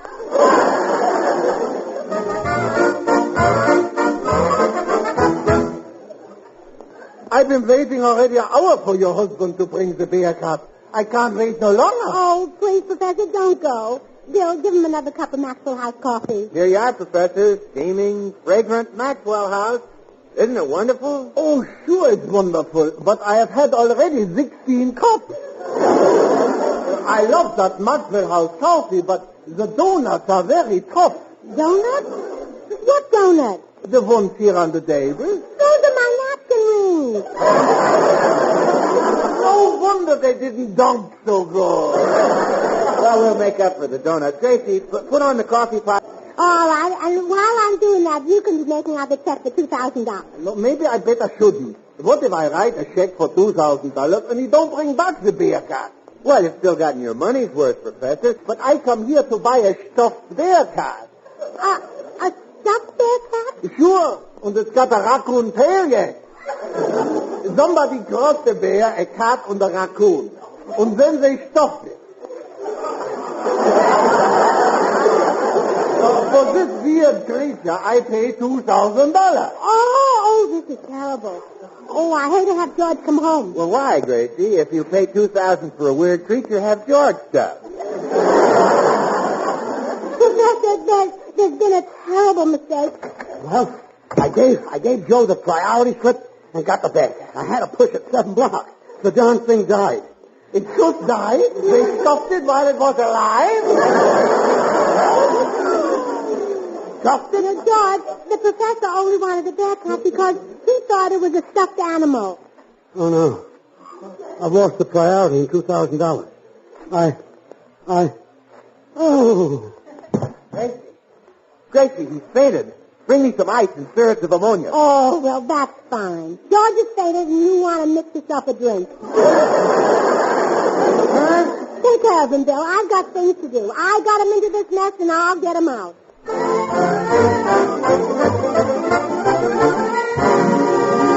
After a sleepless night, George received a surprise visit early the next morning from Joe Bagley. You got a nerve coming here, Bagley. George, old pal, I'm here to apologize. I've come to slap you on the back and bury the hatchet. Here's your new car priority, and I'm taking the stuff. Joe, I misjudged you. You're a real gentleman. That's me, Gentleman Joe. So long, George. So long, Joe. Gracie. What is it, dear? Bagley just gave me our priority and took back the stuff. Oh, I'll bet this ad in the morning paper had something to do with it. What is? Oh, I'll read it to you. Movie studio will pay $3,000 for 1918 stuffed bear cat for use in pictures. Oh, Bagley rooked me again. No, he didn't, George. I put that ad in the paper. You mean you put it in so Bagley would... Uh-huh. Bagley, you're a genius. Yeah, and I'm smart, too. Now, I've already gone to the automobile agency and made a deal with them. A deal? Yeah. Now you'll only have to pay $1,750. For the new car? No, we're just getting the extras. The garbage disposal unit, the mix master, the Venetian drive.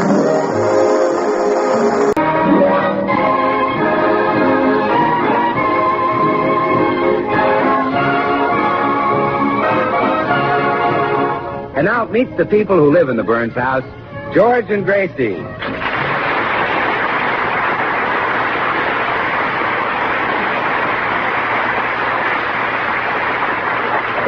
With apologies to Longfellow's Children's Hour, the situation at the Byrds' today might best be described as follows.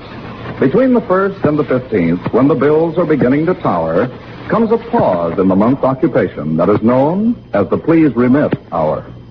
And I hear from the Burns' cottage the scream of an agonized gent as George perceives with horror the money that Gracie has spent.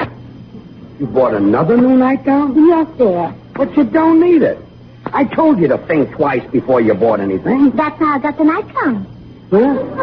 Oh, first I thought I wouldn't buy it, and second I thought I would, so I did. You're a murder. And besides, I think everyone should have nice things to sleep in. I read that we spend 1/3 of our lives sleeping. Just think. I'll spend 1/3 of my life unconscious.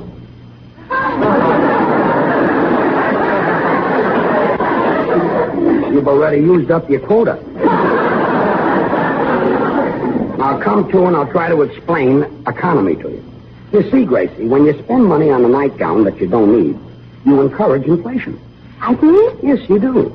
You should take what you put into a nightgown and put it into a bank. Oh, silly boy.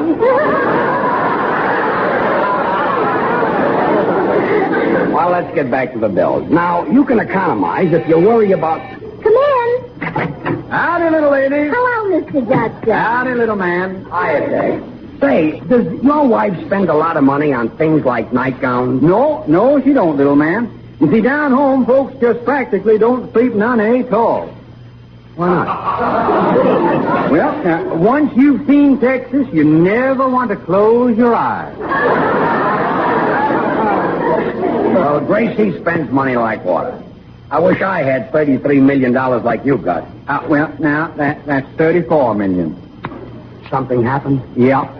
We had a little hard luck down home. Trouble again. Yep.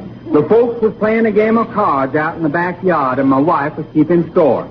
She dropped the pencil, the point stuck in the ground, and up come another darn Orwell. You call that hard luck?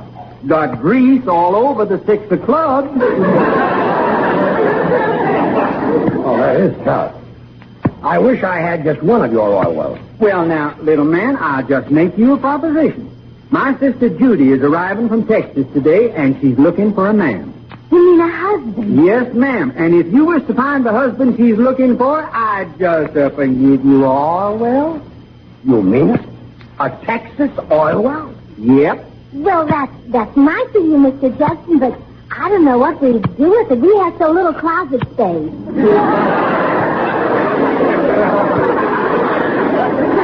Gracie, the well would stay in Texas. We would just get the money. Oh. Let's talk more about your sister, Mr. Judson. Is she wealthy? No, I'm sorry to say she ain't. She's only got 5 oil wells and $10 million. Well, okay. Well, Mr. Judson, bring her to dinner tonight. We'll find that husband for her. Yeah, when people find out she's swimming in oil, we'll have plenty of help. Well, I hope it won't take too long. Judy hates to be away from the ranch. She's always riding and skinning mules and lassoing steers. All right, she's a regular tomboy. Yep. She's always got a rope in her hand. Oh, smoke cigars, too, huh? Smoke cigars, too. I like your sense of humor, man. I'll be seeing you at dinner.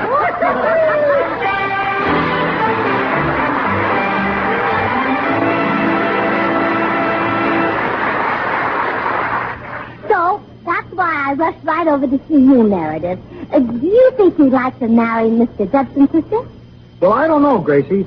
I'd always planned to marry someone from my hometown of Mason City, Iowa. Oh, but Meredith, you like this girl much better. She comes from Texas where men are men and women are women. We have practically the same arrangement in Iowa. Well,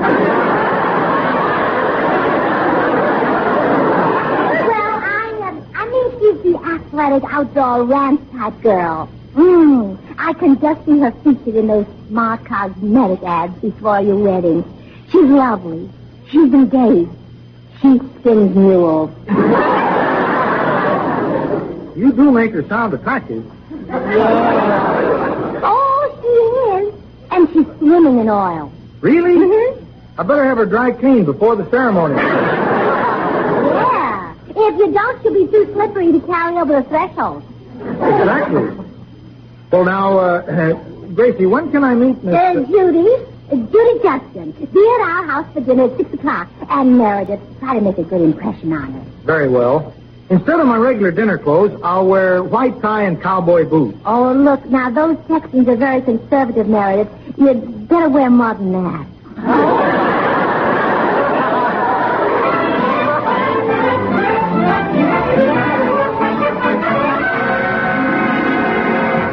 So that's why I rushed over to see you, Bill. Do you think that you'd like to marry Mr. Judson's sister? Are you kidding, George? I'll never get married. But I'm not the marrying kind. But You're talking to Bachelor Bill. But she's got $10 million. Shake hands with Wedding Willie. Change your mind, huh, Willie? Well, this is different, George. This is love. Love? Do you hate money? Hey, she's really got a bundle, huh? She's swimming in oil. Well, I'm going to dive right in with her. When do I meet her? Well, you'll be at our house for dinner at 6 o'clock. Her name is Judy, and you can propose tonight. And how I'll propose. I'll give her the full treatment.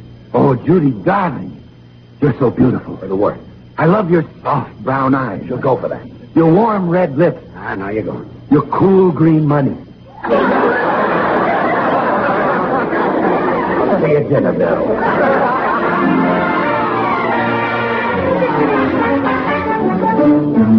Sue, I'll bet if we stand them up together and let Judy choose? She'll pick Meredith.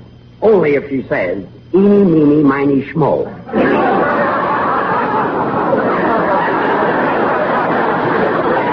I just thought of something. No matter which one Judy likes, we get the oil well. We can't lose. Oh, but that's right. They're both our candidates. Sure. You start getting dinner ready. I'll run down to the cigar store and get some smoke. Oh, George, not those awful 2 for a nickel Perfecto Royales. Please. It's a fine little cigar. Besides, I'll need some for dinner. Guests will be dropping over. They will if they smoke those. I'll see you later.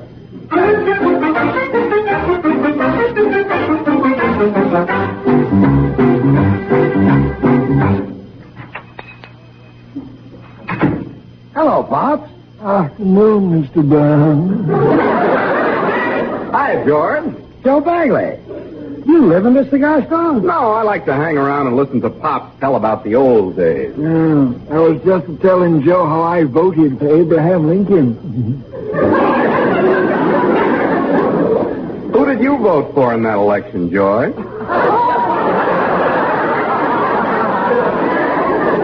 Stop with the clowning. Let me have some cigars, Pops. Oh, surely. Want them 2 for nickel Perfecto Royales as usual? No. Not buying any more of those cheap cigars, Pops.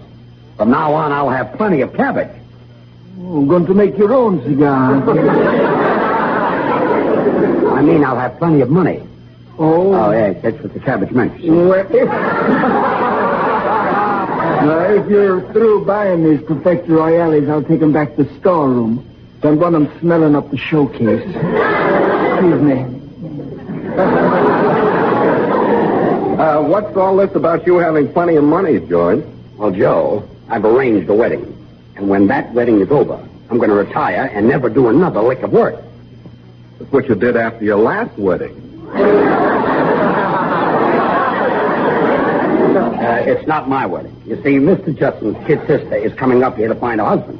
If Gracie and I find the man she wants, Judson will give us an oil one. Wow. Yes, sir, and we can't miss. We got Meredith Wilson and Goodwin lined up for the kid.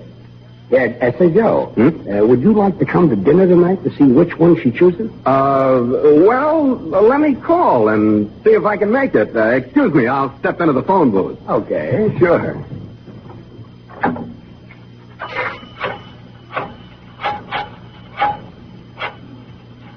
Hello, Mr. Judson. This is Joe Bagley. Yeah. Say, Mr. Judson, if I found the husband your sister is looking for, would I get the oil well instead of George? I would? Well, tell me something about your kid sister. She's older than you? She's 65? I'll see you at George's house for dinner, Mr. Judson. Goodbye. Okay, George, I'll be there for dinner. Well, bring along a bucket and I'll give you some oil. So long. Now, let's see. Who can I find old enough for a 65-year-old woman? George is already married.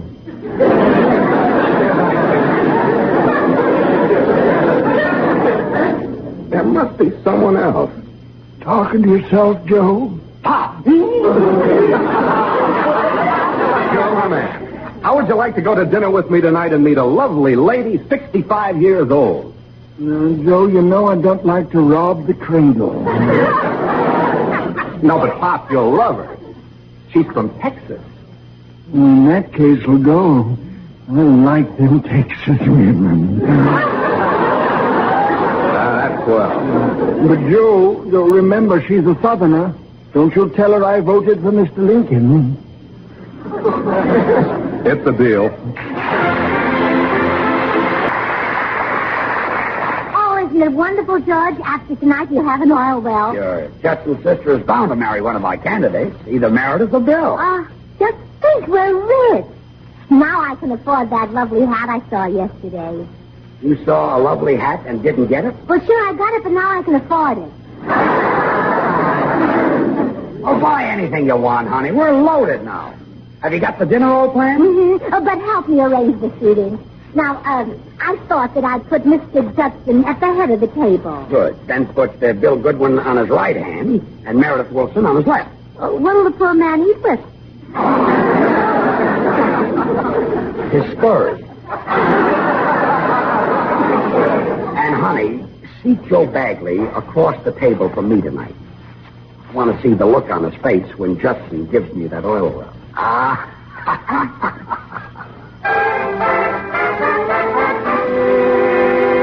And, honey, I hope George Burns sits across the table from me tonight. I want to see the look on his face when Judson gives me that oil well. I'm not going with you, Joe. Huh? I don't think it's fair for us to take that oil well away from the Burnses. Well, don't be silly. This is open competition. Besides, with all that money, we can buy a lot of new clothes and take a trip to Bermuda. But, Joe, maybe we'll hate ourselves. All right, so let's hate ourselves in Bermuda. Well, if you insist, we'll take the money. But I feel like a rat. I feel like a skunk. But, honey, it's $1 million. I feel like a mink. Bring me one.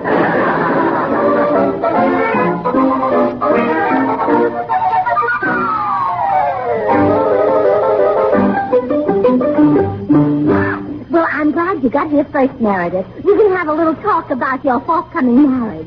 Now, are you all ready to go through with it? Yes, Gracie. As you can see, I brought along my flute to play the wedding march. Can you play the flute and get married at the same time? Oh, yes. I've been practicing.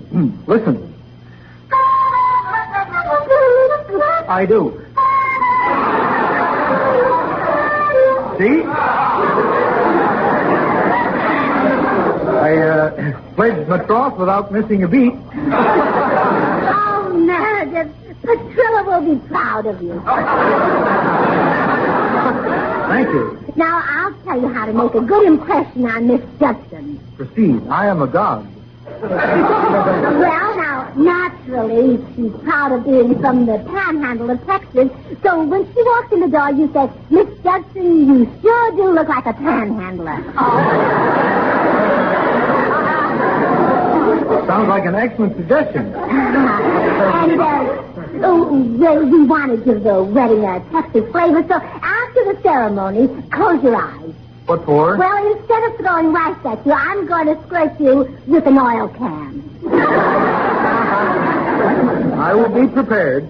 And now we come to the more intimate part of this discussion. Do you plan to have children? If necessary, but I'd rather my wife had them. Sit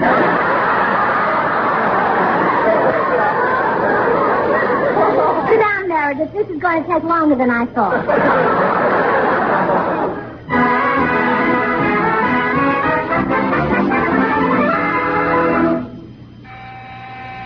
Come in. Well, here I am, George. Where's the girl I'm going to marry? Where's my finance? Bill, Miss Judson is your fiancée.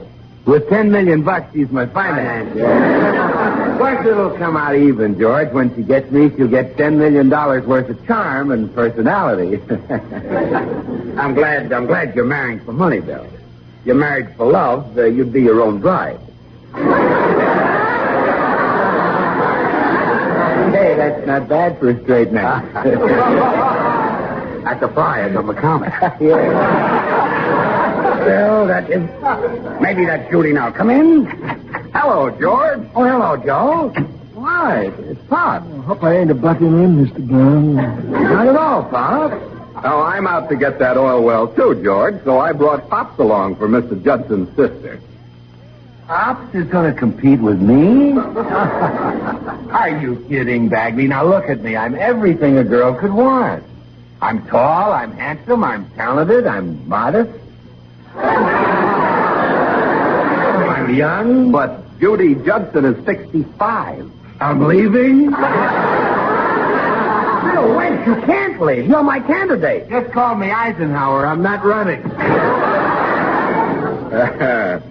You must come visit me sometime, George. Bring along a bucket and I'll give you some oil. Well, George, I have Meredith all ready to take the lead. Oh, hello, Joe. Hello, Gracie. And Pop. Oh, how nice to see you. Thank you, Mom. When Joe told me it was a party, I come a-running. I dearly love a good shindig. Well, then you must dance with George. He'll really dig the kin. Well, now, let's all go into the living room and drink a toast to our oil well. Gracie, Yes, dear? we can kiss our oil well goodbye. Oh, dear, that's so messy. Let's just drink a toast to it. I mean, Joe Bagley is going to get it. He found out that Judy Judson is 65 years old. 65? Yes, and he's persuaded Popsy to marry her. That's right. Marry you? Joe, you didn't say nothing about marriage. Where's my hat? Hanging from that string on your lapel. I'm leaving. I'm too young to get married. I ain't sowed my wild oats yet. Attaboy, Pops. You think I want to get married and raise a big bunch of kids? Not me. I'm out strictly for laughs. Why, that old playboy. Hey, Pop, come back here. Pop! Oh, George, we're rich again. The only one left is Meredith, and he's our candidate. Yeah, I guess. Wait a minute. Not even Meredith is dumb enough to marry someone 30 years older than he is. Oh. Well, maybe we can be talked into it. I was. Huh? He's in the den. Now, you wait here.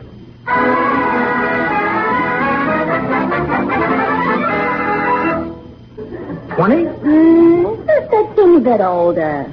Well, how old should she be? 65. You think I should marry, if you'll pardon the expression, a sexagenarian?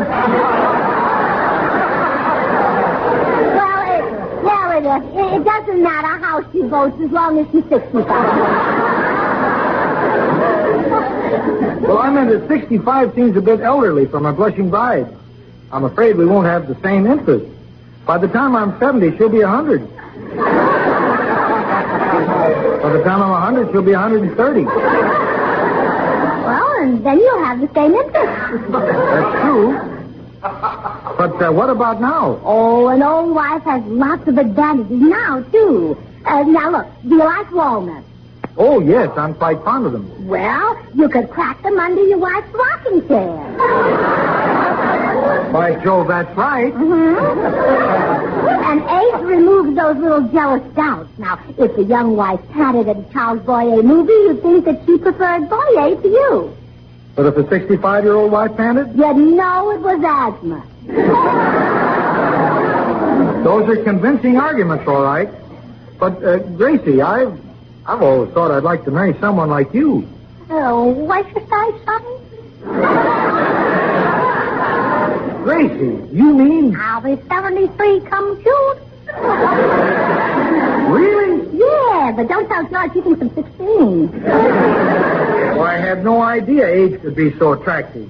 By the way, how old is Miss Judson? He's only 65. A little young, but I'll risk it.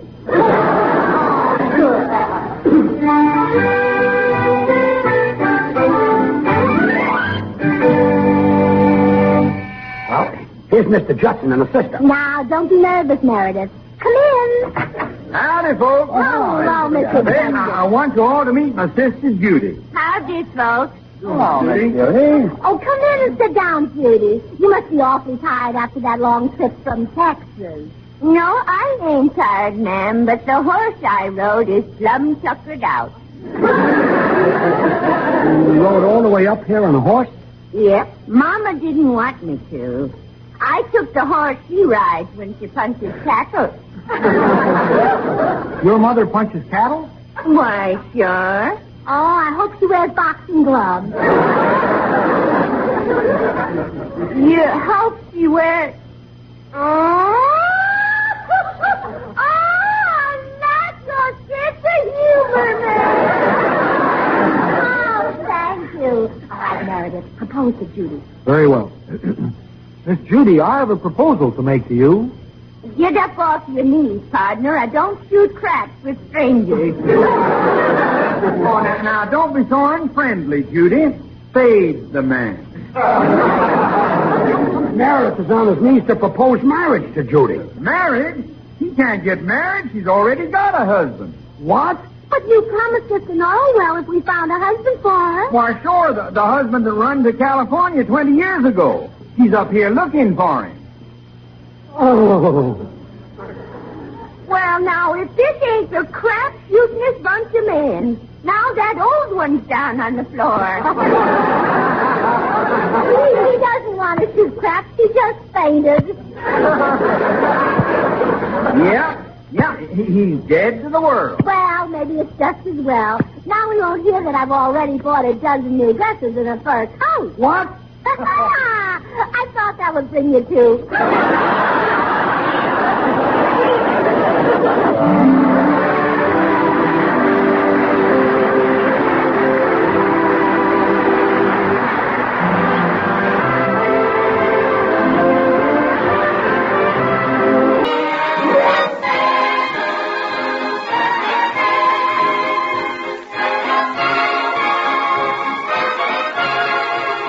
And now meet the people who live in the Burns house, George and Gracie.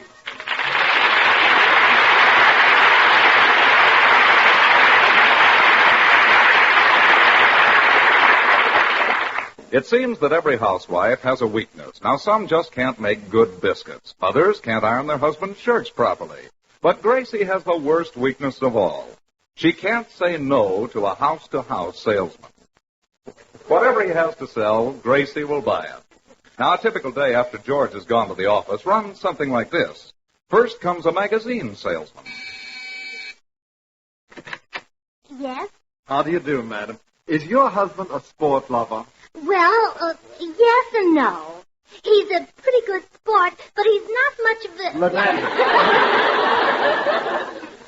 I mean, does he hunt and fish? Yeah, oh, yes. Good. I'm selling Field and Stream. Well, we wouldn't have room for a field, but I'll take a stream. Field and Stream is a magazine. Oh, well, I'm sure my husband will like that. I'll take a 20-year subscription. Is that your husband's picture on the piano? Yes, mm-hmm. I suggest you give him a 1-year subscription and renew it if necessary. Next comes a salesman from a nursery. How do you do? I'm selling flowers and shrubbery. Oh, well, I can't be fooled twice. I'll take a 1-year subscription. But, madam, I'm from a nursery. Oh, a nursery. Yes. Well, I'll take one baby boy and one baby girl. Next comes a man selling insect spray. Yes? Good morning, madam. Do you have Japanese beetles, aphis, termites, or silverfish? Well, no, I don't. I'll take a dozen of each. Yes, anyone who comes to Gracie's door finds a willing buyer. In fact, one day... How do you do? Well, how do you do? I'm making a house-to-house canvas. Well, if it's a nice heavy canvas, I'll buy it. The canvas is for the Gallup pool. All right. I'll take one pole for the backyard and one for the front. Poor Gracie. She just cannot say no. George has tried his best to correct her weakness. Gracie, I want you to learn how to say no to salesmen. Whatever they say, you answer no. Mm-hmm. All right, then. Let's see you say it. No. Try it again. No. Now, the next time a salesman comes to the door, that's the only word I want you to speak. No. Right.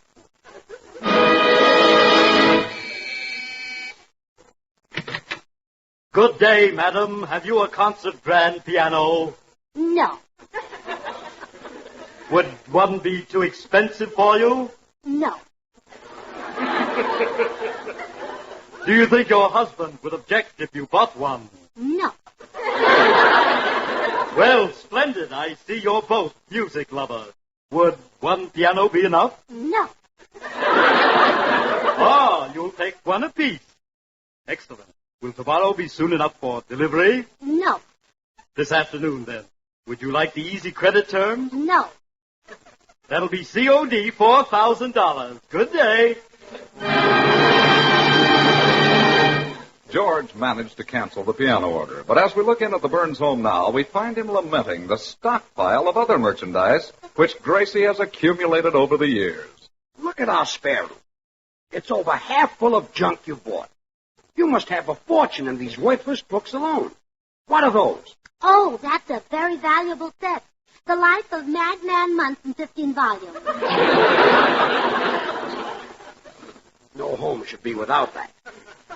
And here's a book on trigonometry. You don't even know what that means. Oh, I do so. Now take it by syllables. First comes trigger. That's a horse.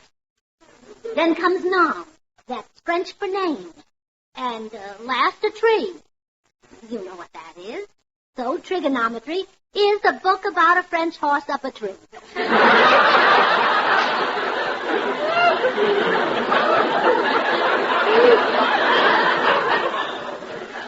Did you read it? Now I'm going to wait and see the picture.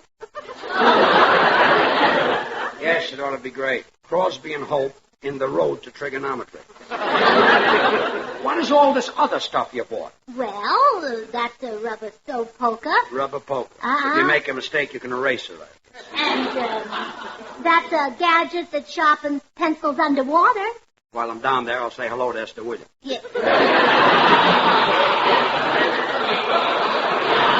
And that's a large economy size 5-gallon cocktail shaker. Just the thing to go with my cowboy suit. And that's over there's a pair of garbage cans marked his and hers.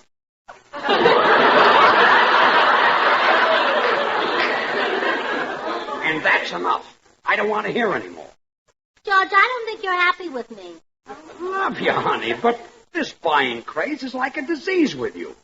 It's almost like you've got kleptomania. Yeah, oh, did I buy that too? They'd sell it, you would. Look at this trash. I'm going to call the junk dealer and have him come right away and take it away. Yes, dear.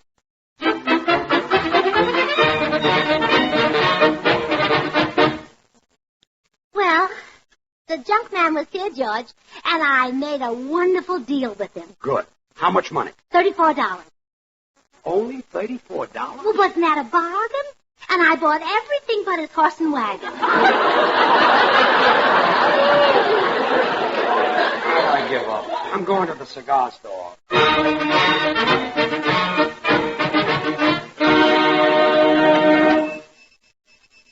Hello, Pops. Oh, how do, Mr. Burns? Yeah, you're looking worried today. I am, Pops. Gracie buys everything that comes along. Spends money like water. Well, you ought to be glad she can. Look at me. I run an army store down south during the war, made a big bundle of money, but I can't spend none of it. Why not? It's Confederate money. Oh, you're in the Confederate Army? Yeah. Which side was you on?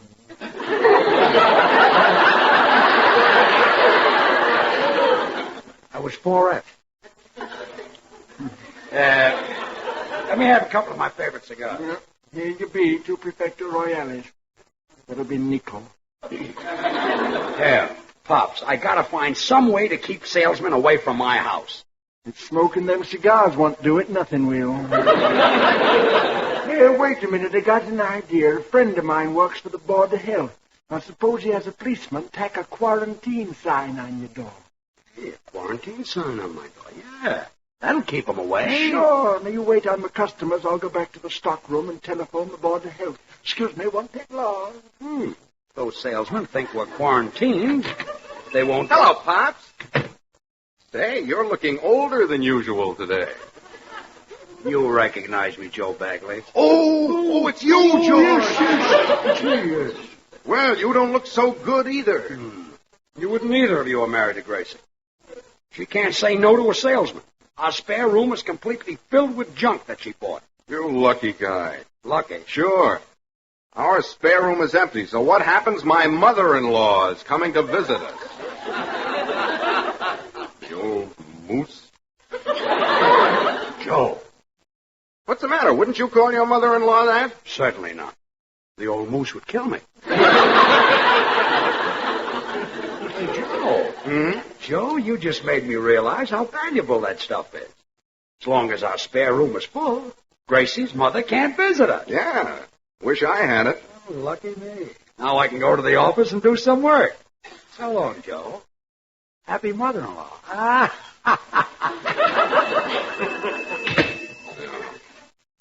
If I could talk Gracie into sending for her mother, she'd empty her spare room and I could get the stuff to fill mine. Oh, that'd be a dirty trick to play on George. Yeah, it would, wouldn't it?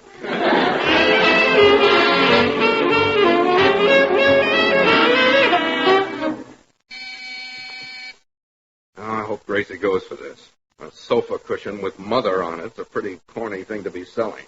But George said she'd buy anything. Yeah. Oh, hello, Joe. Hello, Gracie. I'm selling... I'll buy it.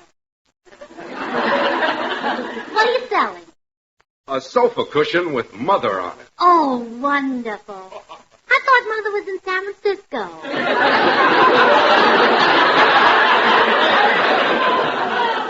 It just has the word mother on it, Gracie. Oh. How long since you've seen your dear, sweet mother with the silvery hair? I've never seen it.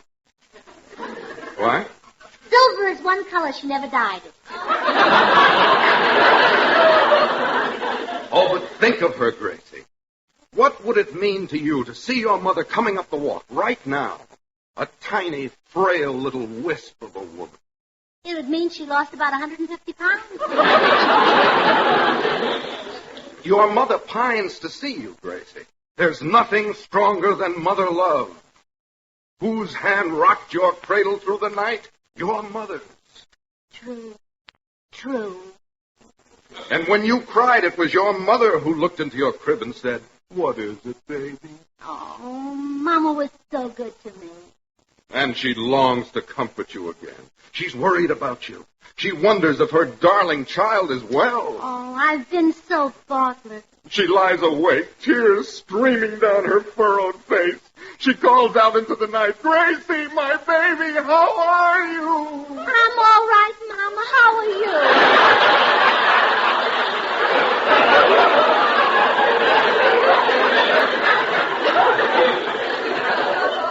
Now, Gracie, don't delay another moment. Send for your mother. Send for that dear, sweet little... What color is her hair now? Strawberry blonde. Send for that dear, sweet little strawberry blonde. Oh, I will, right away. But where can I put her? Our spare room is full of things I bought. Gracie, I cannot stand by and see a child denied its mother. I will put those things in my spare room. Oh, you're good, Joe. Good. Someday you'll go to heaven. Yeah. Here, take some of George's cigars. Well, no, thanks. I'm not in that big a hurry to get there. Oh, I'm glad you got back, George. Are you still mad at me for buying all those things? No, honey, I'm tickled to death. Buy all you want. Cram our spare room so full a gopher can't get into it. That's no way to talk about my mother. Huh? Who told you Mama was coming? Your mother was coming? Yes. But there's no room for her. Oh, there is now. That kind, generous Joe Bagley emptied our spare room and put everything in his. What? Oh, he's such a wonderful man and a model husband. You should take after Joe. Give me a club and I will. Look, honey, call your mother and tell her not to come. But she wants to see me. Like Joe Bagley says. There's nothing stronger than mother love. Whose hand threw rocks at your cradle every night? Your mother's. Gracie. When you were a baby, it was your mother who looked into your crib and said, "What is it?" In plenty of trouble. Gracie, please call your mother and tell her not to come. She always stays so long. No, she doesn't. Well, the last time she was here, you said she just dropped by to eat. And she stayed 6 months. Well, she never stopped eating, did she? You're not kidding. Gracie, your mother doesn't like me. She didn't want me to marry you. She did everything she could to stop our wedding. Yeah, she even hid my pocketbook so you couldn't pay the preacher. I'll never forget what she did to me after the ceremony. Oh, George, every mother throws rice on her son-in-law. Not in 5-pound bags. From the church steeple yet.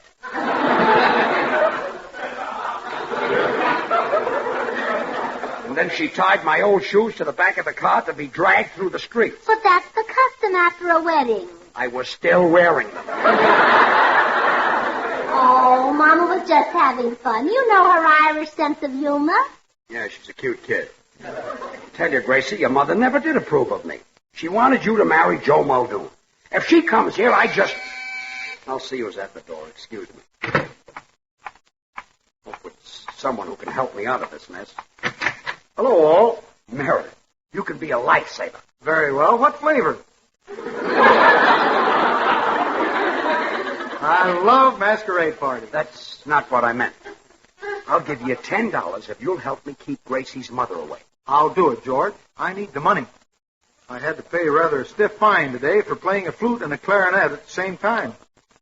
That's a crime? I was also driving a car. Well, here's your $10. Now, you come in and tell Gracie your apartment is being painted, and you'd like to stay in our spare room. She's fond of you, and she'll postpone her mother's visit. Very well. Hello, Gracie. Oh, hello, Meredith. Gracie, may I request your hospitality for a few days? My apartment is being painted. Oh, really? What color? What color? Yes, what color? Well, pardon me a moment. George, you neglected to tell me what color to say. How about green? Goodbye, Meredith. But, George, I'm trying to make the story that we concocted sound convincing. Shall I say blue? Scram. I don't believe I'm familiar with that color. Look, Wilson. Now, it's no use, boys. I know this whole thing was cooked up by George to keep Mama away. George, you gave away our secret. Out. Out.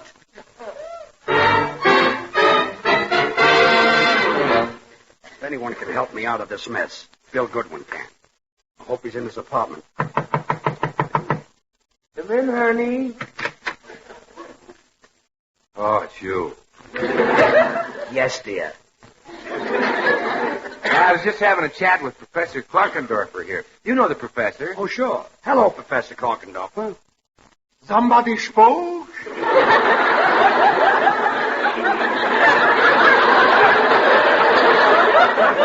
Yes. Remember me? Of course I remember you. I got eyes like a house. How could I forget that long, sunburned nose? That's my cigar. So? I'm surprised Mr. Goodwin would date a girl what smokes cigars. He's a slob. Look, Bill. Yeah? I need your help.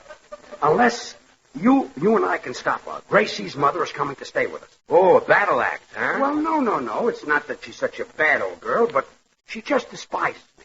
Well, what's she got against you? She doesn't like actors. Yeah, but what's she got against you?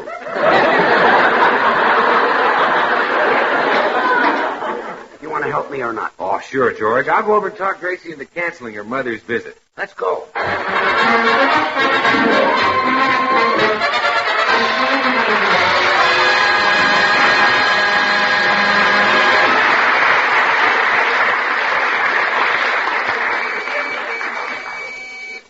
Come in. Gracie, me darling. Oh, Mama, I'm so glad to see you. I jumped on an aeroplane. Oh, that's dangerous. You should ride inside. Oh, Gracie, sure you haven't changed a bit. You're still like your little Joe. Oh, yes, he'll be home pretty soon. And, Mama, please, try to be more friendly to George. Well, I'll try, but I don't hold out much hope. Well, just what is it you don't like about him? I can't begin to tell you. Well, why not? I'm only staying 3 weeks. But I'll say this. I trust no man who doesn't earn his living with his hands. Your husband's in show business, and that makes him a bum. Well, show business had nothing to do with it. Ah, Gracie McCushla, Why didn't you marry that fine, honest, hard-working lad, Joe Muldoon? You mean Joe Muldoon with the bald head and the cauliflower ears and the buck teeth and the big fat stomach and the bow legs and flat feet who worked in the livery stable? Yes. Why didn't you marry him? I didn't love him. I don't know why. I just didn't love him.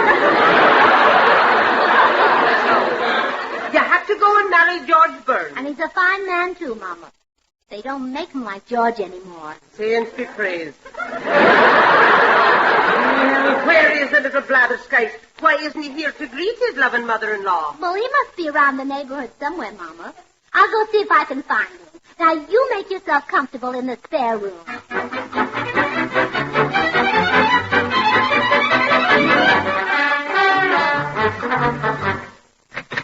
Oh, Gracie. Hey, Gracie. Probably in the spare room fixing it up for Mama. I'll have a look. Well, Gracie, how... Mama. How did you get here so soon? I flew. Oh, I forgot about your broomstick. What was that? Oh, nothing. Glad to see you, Mama. Nice to see you.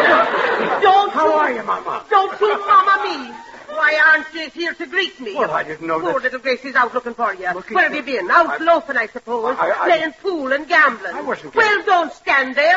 Answer the front door. There's no one at the door. I distinctly heard someone rapping. See who it is. Okay. What are you doing here, officer? Packing up this quarantine sign. Get back in that house. Holy smoke. I forgot Pops was going to have that sign put up. Officer, that's just a gag to keep salesmen away. There's nobody sick here. I don't believe it. A man who looks like you has got to be sick. Now get back in that house. But, officer, you see that... Nobody goes in or out of this house for 2 weeks. Oh, no.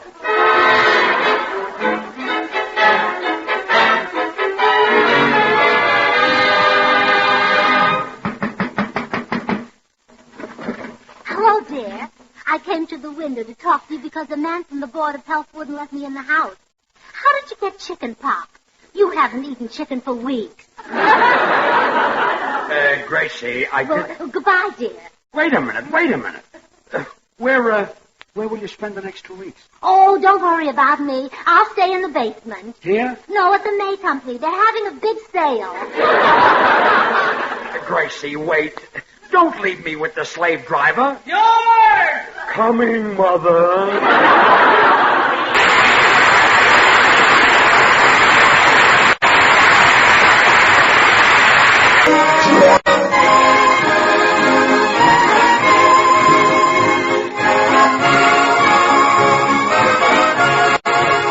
And now meet the people who live in the Burns house, George and Gracie.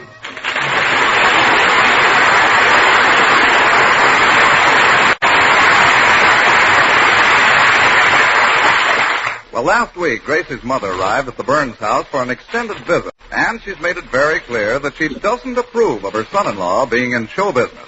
She keeps telling Gracie that she should have married a bricklayer, or a carpenter, or a mechanic. Or a plumber. Or an electrician. Someone who'd be useful if anything goes wrong around the house. Oh, George is pretty handy, Mama. When our radio was broken, George got it fixed with one finger. One finger? He went to the phone and dialed the repairman. There you are. Your husband is a puny, helpless little nincompoop. Why, I'll bet if the light suddenly went out, he wouldn't do a blessed thing. Well, Mama, we've been married for 15 years.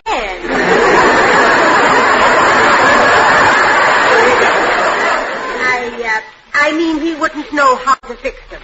Oh, Gracie, darling, I'd like to go back to San Francisco, but you need someone around here to look after you. Oh, but Mama, George is a wonderful husband. Even if he isn't show business, he's a good provider.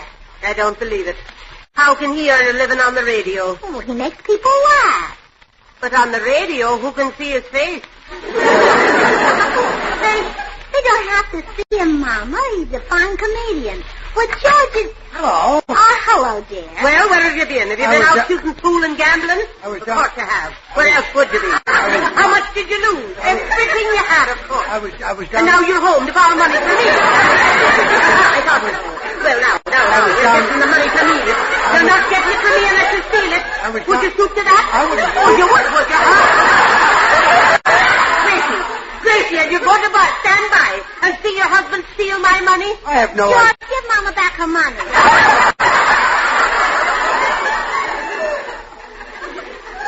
I wanted to like you. She doesn't think that you can earn a living as a comedian. We'll prove it to her that you can. Make her laugh. Tell her a joke. Tell her a joke. Yes. And tell her the joke about the baker who works night and day because he needed dough.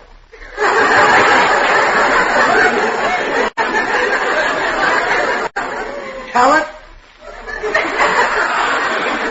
You just... Go on, show her how you make a living. But, Gracie, You heard what she said. Tell me the joke about the baker who worked all day and night because he needed dough.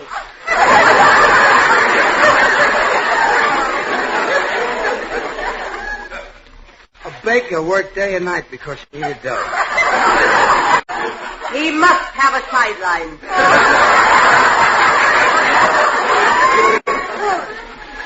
You didn't tell it very well, George. I even had the feeling that I'd heard it before. It's hard to work without But makeup. that's not his greatest talent, Mama. You should hear him sing. He sings? Oh, just like a bird. He's even fooled some of our neighbors into shooting at him with an air rifle. A pity they missed. Sing for Mama, George. Open up the blast furnace of your throat and melt her down. Okay. Here's a song that'll do it. Sure, I love the dear silver that shines in your hair. And the brow that's all furrowed and wrinkled with care. I love the dear fingers so toil worn for me all.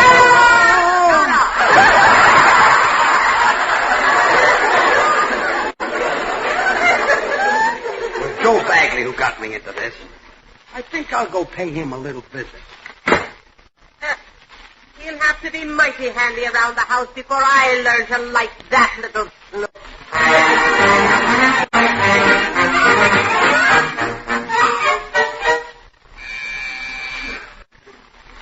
Come in.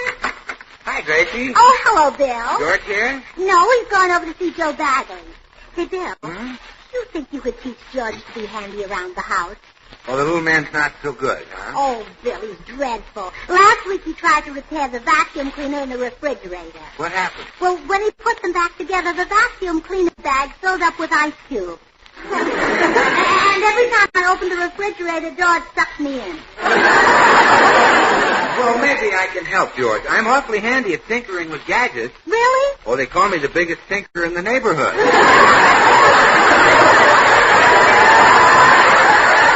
I should have said that slower. Yeah. Gracie, why the sudden urge to make George a handyman? Well, because then Mama will go back to San Francisco satisfied that George is a good husband, and then everyone will be happy. Oh, well, it's easy to convince your mother that George can fix things.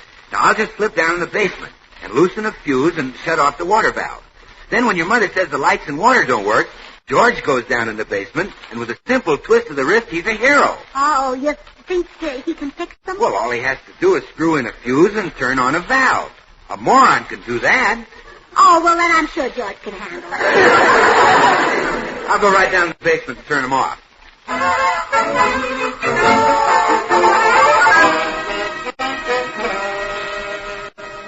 It's your fault she's here, Bagley. Oh, don't worry. Don't worry. I'll think of some way to get rid of your mother-in-law. What does she do that annoys you? Well, for one thing, she gets in the bathroom first every morning and stays there for hours. My legs are giving out. Your legs? It's 5 blocks to the filling station where I shave.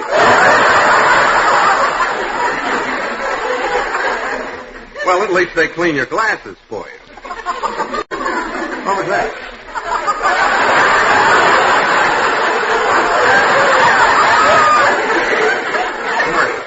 And another thing, she leaves the lights on all night while she reads. Hey, I've got it. If those are the things she does, we can make her want to leave. How?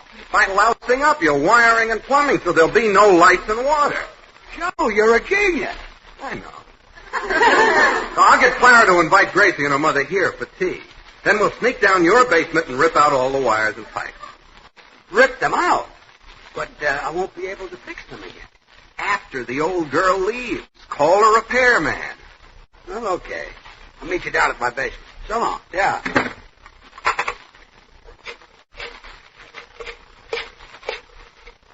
Hello, Sam. This is Joe Bagley. How's the plumbing and electrical business?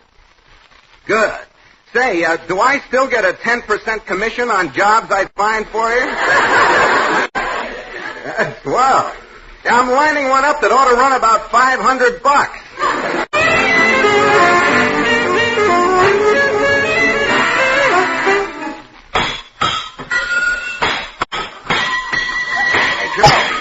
Joe. There. All the water pipes are down. Hey, Joe, take it easy. It'll cost me $50 to get those put back. What's 10% of that? $5. We're just getting started, George. Now let's rip out these electric wires. Hey, Joe, they'll charge me $30 to replace that. Let's see, 10% of 30, $3. How much do you think it would cost to repair that gas pipe? $10. Well, a buck is a buck. What's that 10% you're figuring? What is that? Well, that's a discount. I may be able to get you. Oh, of course, I'm a pro. Yeah. At Sam's Repair Shop. Oh. Sam's, here's the card. Hey, I better bring my card, too. Yeah, now come on, let's rip out the rest of these pipes first.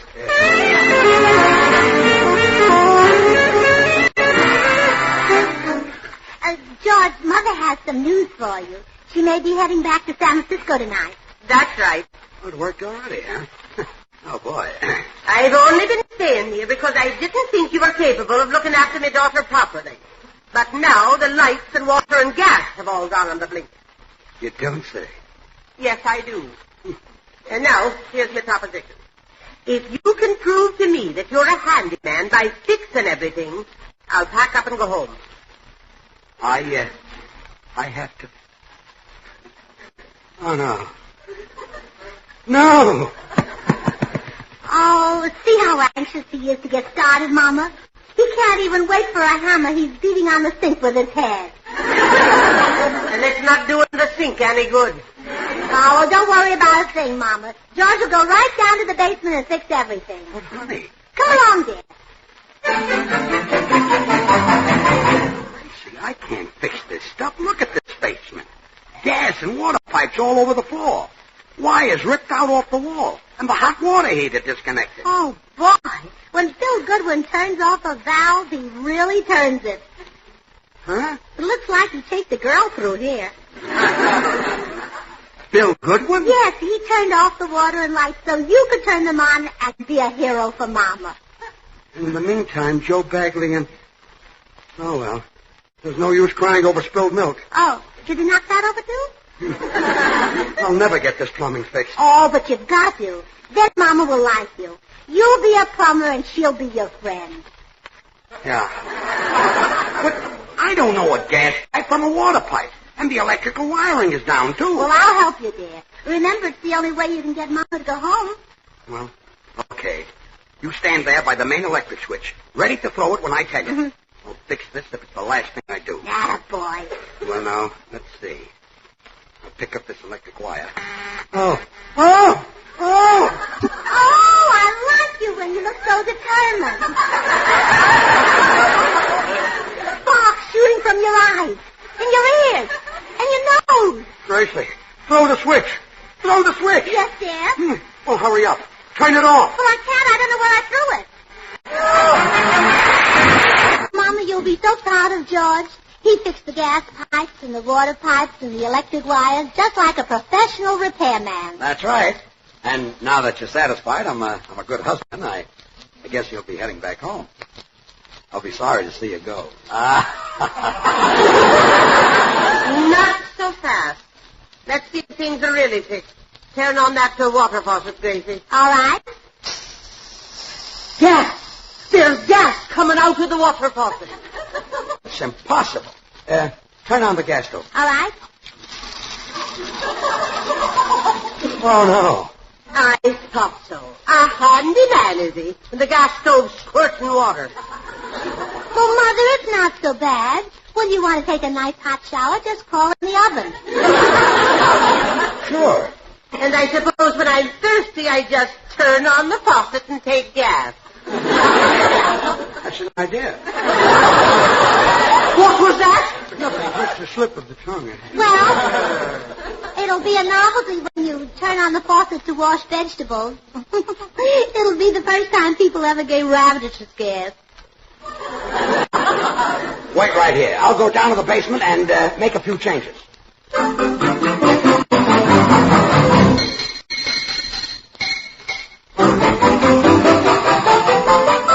I switched a few wires and pipes around.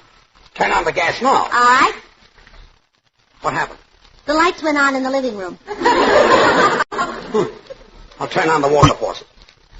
There. What's that? The phone's ringing. Well, answer it. Hello? Who is it, dear? It's you, George. You're talking in the faucet.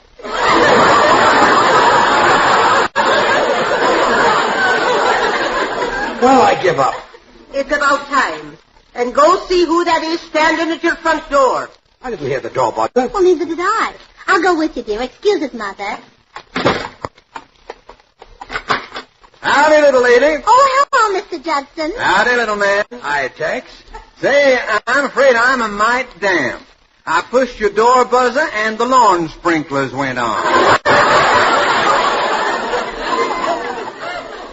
Oh, fine. George has been trying to fix the plumbing and the wiring to show my mother he's a handy man. Yeah, but I can't do it. I'll have to give up and call the repairman Joe Bagley recommended. Why, shucks, I'll fix it for you. Can you fix plumbing? Well, I wish I had $1 million for every oil well I pipe.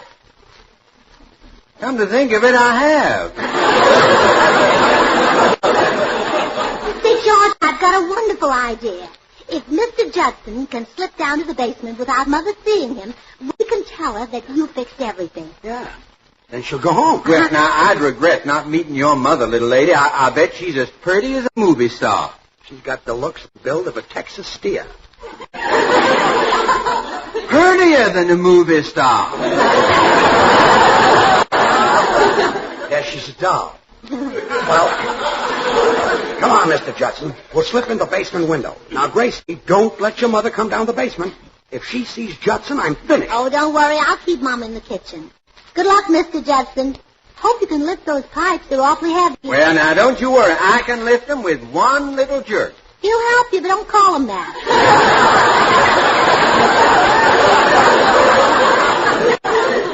He'll help me, but don't...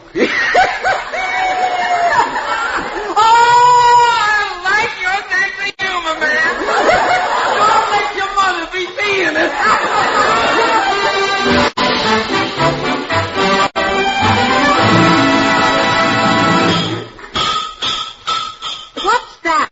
Oh, that's George, Mama. He's back down in the basement fixing everything. Well, I suppose this time he'll have the water squirting out of the light socket. Better go down to the basement and see that he doesn't kill us all entirely. Oh, no, don't go down to the basement. Why not? Oh, why not? Yes. Well, George doesn't like to have an audience when he works. You know, that's why he was so happy in vaudeville. Well, I see. Oh, there's someone at the back door. Come in. Hello. Came to the back door because your front lawn sprinklers are on. Oh, well, that's all right, Meredith. Have you met my mother? No, I haven't. But any mother of yours is a friend of mine. Well, I want you two to meet. This is my mother, Meredith Wilson. Oh, what a coincidence. We have the same name.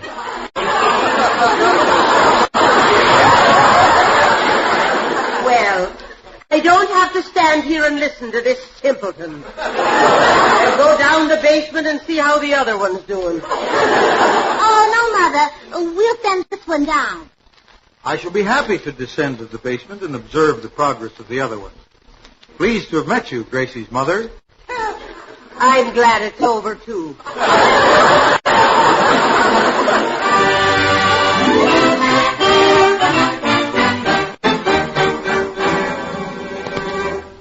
Gracie, I think I'd better look down the basement and see how your husband's doing. Oh, wait, Mama. Bill Goodwin just drove up the driveway. I'm very anxious for you to talk to him. Why? Why?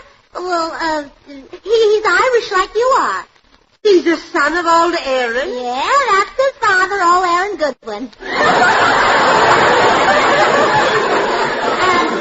Excuse me, Mama. I'll let him in the back door. Hi, Gracie. I was driving Professor Korkendorfer downtown, and I thought I'd stop and see how the... Bill, don't ask me any questions, but you're Irish, and you're keeping Mama out of the basement. No questions, huh? Well, I'm game. I'll be right out, Professor Korkendorfer. Mother, I want you to meet that handsome Irishman, Mr. Bill Goodwin. Goodwin? But, Doctor, a moment ago it was just Goodwin. Well, my girlfriend's changed it for me. You see, whenever they're on a date with me, they keep saying, "Oh, Goodwin. Oh, Goodwin."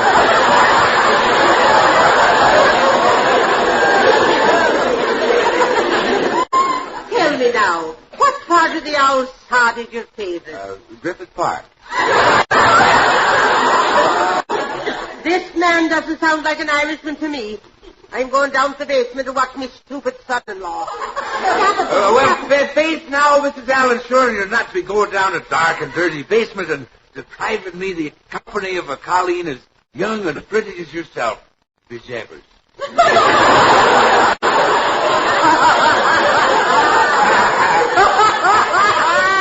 Go along with you. Gracie, did Mr. O'Goodwin kiss the Blarney Stone? No, Mama. He doesn't waste his time on things that can't fit back. Oh, George. Yeah? I'm taking Mama over to Dr. Miller, the psychiatrist. It's about time. Come and get us when you're ready.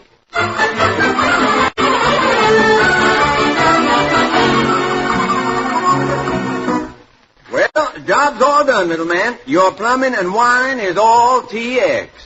TX? You mean okay? In Texas, we say TX. Okay reminds us of Oklahoma.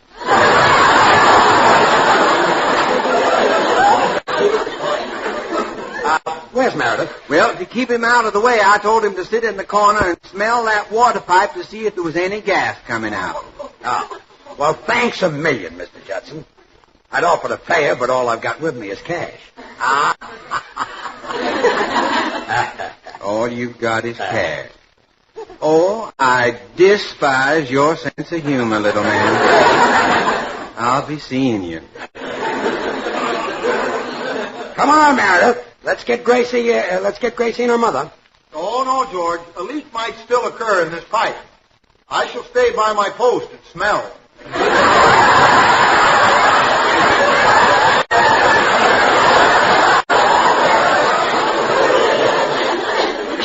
Suit yourself, Stinky.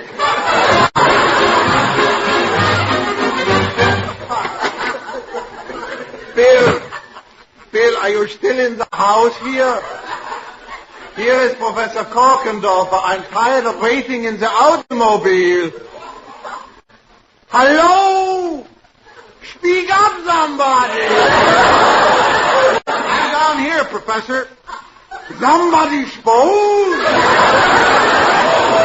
Yes, I'm Meredith Wilson in the basement. Who are you when you're upstairs?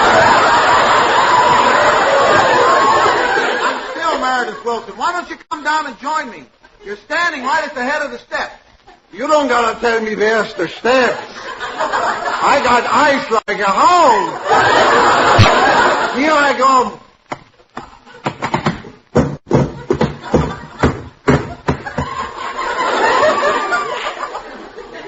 Gee, Professor, I'm afraid you missed the steps. That's ridiculous. I hit every one of them.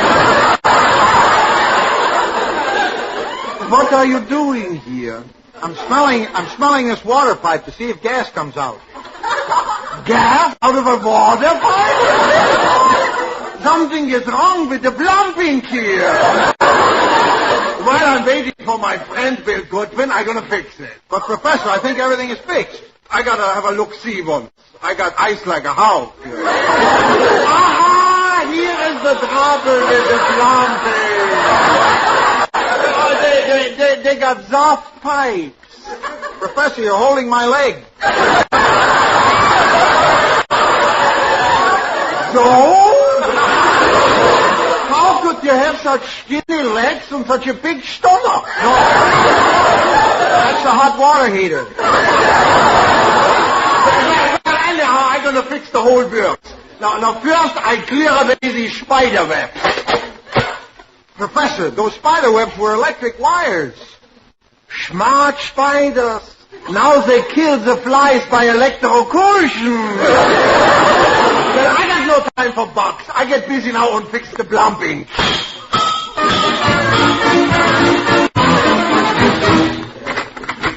Come in, Gracie. Come in, Mama. I want you to see that I've got the plumbing and wiring all in apple pie order. Oh, George, I'm so proud of you. Mama's been calling you that little schnook who can't fix things. Now she'll have to change her tune. Yeah. Now she'll have to call you that little schnook who can fix things. Yeah, again. Well, if it's true that he fixed things, I'll pack up and go home tonight. Otherwise, I'll be staying until Christmas. Turn on that water, Mama, and see for yourself. Yes! That's impossible. Turn on the gas. What would you like for Christmas dinner, Mama?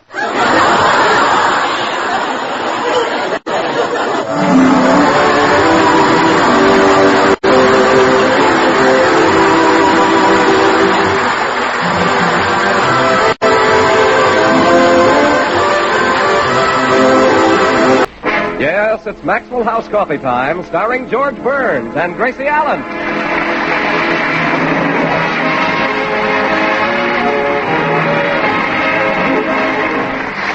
With yours truly, Toby Reed, Gail Gordon, Hans Conried, Elliot Lewis, Meredith Wilson and the Maxwell House Orchestra, and Bill Goodwin. For America's Thursday night comedy enjoyment, it's George and Gracie.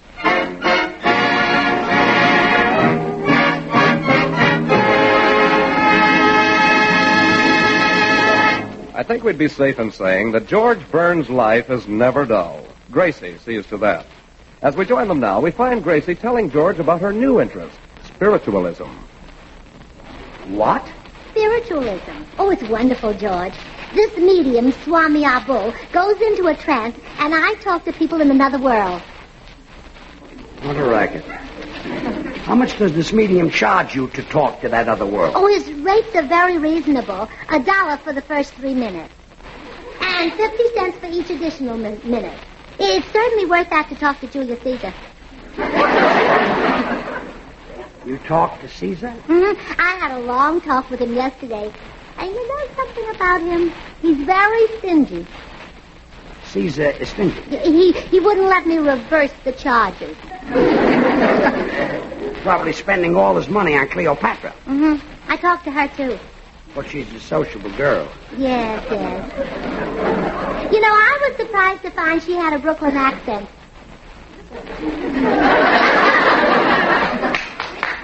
Gracie, this Cleopatra's out front.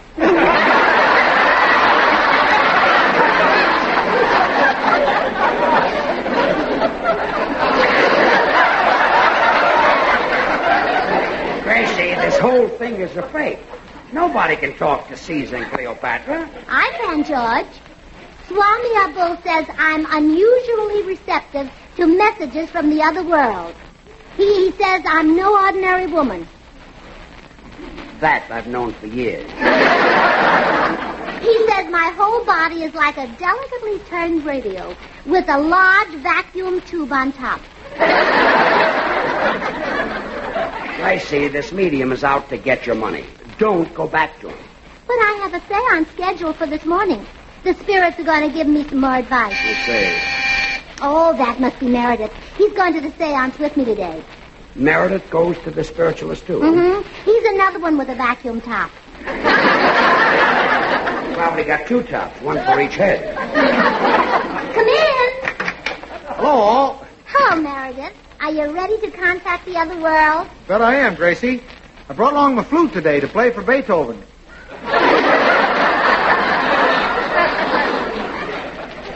You're going to play the flute for Beethoven? Yes, George.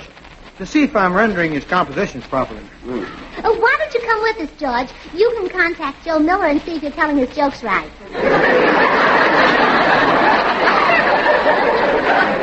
Never mind. Look, Meredith, don't you realize that Beethoven couldn't possibly hear you play the flute? George, upon sober reflection, I am forced to admit that you may be right. Of course Beethoven couldn't hear me. Well, sure. He was completely deaf. Yeah, that's what I meant.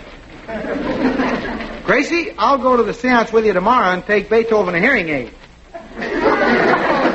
Well, I give up. I'm going to the cigar store. I'll see you later, beautiful. Very well, George.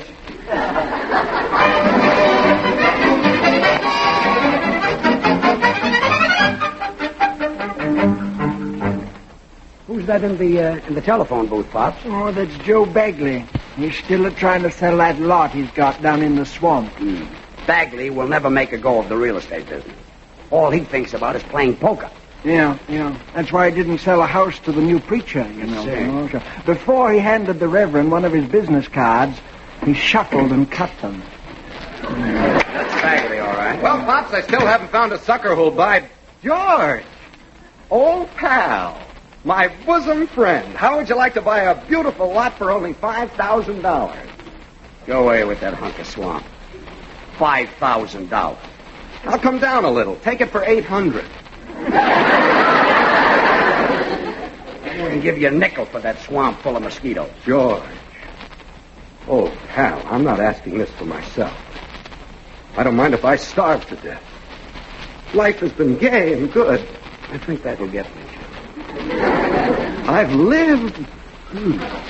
But it's Clara I'm thinking of. Well, of course. Clara and the little one. If I don't raise some money, I may never hold those little ones again. What little one?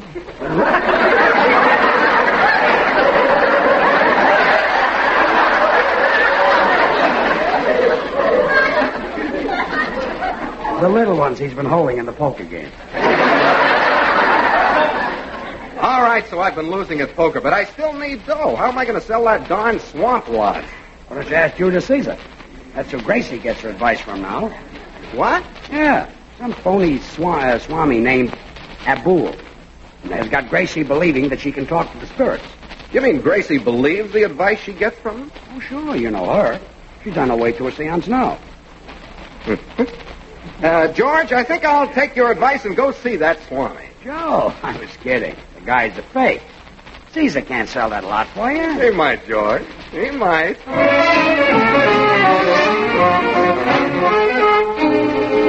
Now, here's my proposition, Swami. I'll give you $5 if you'll have your spooks tell Mrs. Burns to buy my swamp lot. How dare you suggest that for a paltry $5 I would dishonor my mystic powers? I'll make it 10. I'll take it. Good. I'll get behind that curtain and be the voice of the spirit. Then I'll sneak out the back, circle around, and close the deal. You can't fail. Mrs. Burns is preternaturally receptive to occult manifestations. Meaning? She'll swallow anything. Oh, there she is now. Get behind the curtain. Yep. Enter the mystic portals, O seeker after knowledge. Oh, hello, Mr. Swami. Can we have a short seance today? I'm trying to visit the other world between a bargain sale and a finger wave. Very well, Mrs. Burns. Shall we contact the spirit of Julius Caesar? No, I'm tired of Julius. Let's try someone else. Would you care to speak to Benjamin Franklin at a slightly reduced rate? I also have a special on poets today. Shelley and Keats for the price of one. No, they don't sound very interesting. Yeah. Oh, I know. How about Napoleon? I can offer Napoleon for $1. Well, that's very reasonable. I'll take him. I will now go into a trance and establish contact with the other world.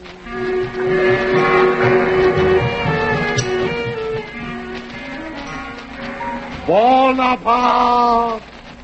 Bonaparte. You're calling the wrong man. I want Napoleon. Napoleon! Can you hear me? Speak to us, Napoleon. Hello. This is Napoleon. Someone here wishes to speak to me? Yes, I do. Have you got a message for me, Napoleon? Some advice to give? Yes. I advise you to buy a lot. A lot of what? A piece of real estate. Oh. This real estate must be in a swamp. A swamp? Well, do you think I'll be able to find some? Certainement. Certainement, huh? All right, if you say so, Napoleon. I must go now. Bonjour. Au revoir. Waterloo.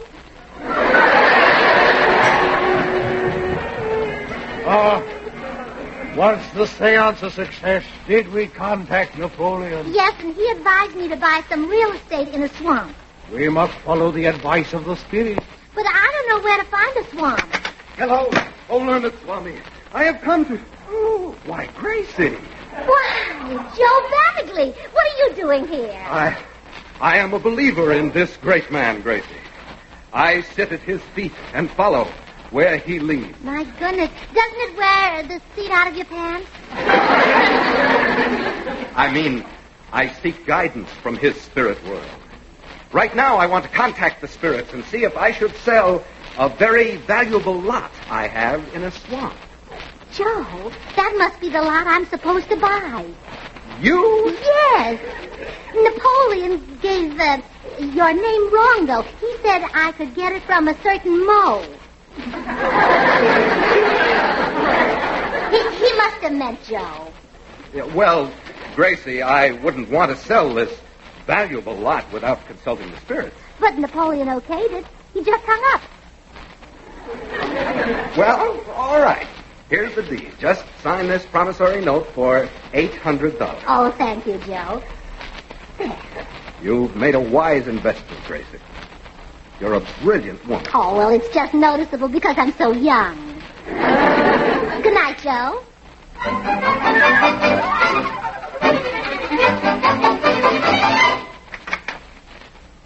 Oh, George, I've got wonderful news. I just bought a lot from Joe Bagley for our future home. Wait a minute. Is it in a swamp? Oh, darn it. Napoleon must have told you. Napoleon? His spirit advised me to buy it. This sounds like a Joe Bagley trick to me. Oh, it couldn't be. Honey, does it make sense that Napoleon would tell you to buy a swamp? Certainly he loves swamps. He'd spend lots of time there. Huh? In all his pictures, it shows him with his hand inside his coat scratching a mosquito bite. I'm in trouble.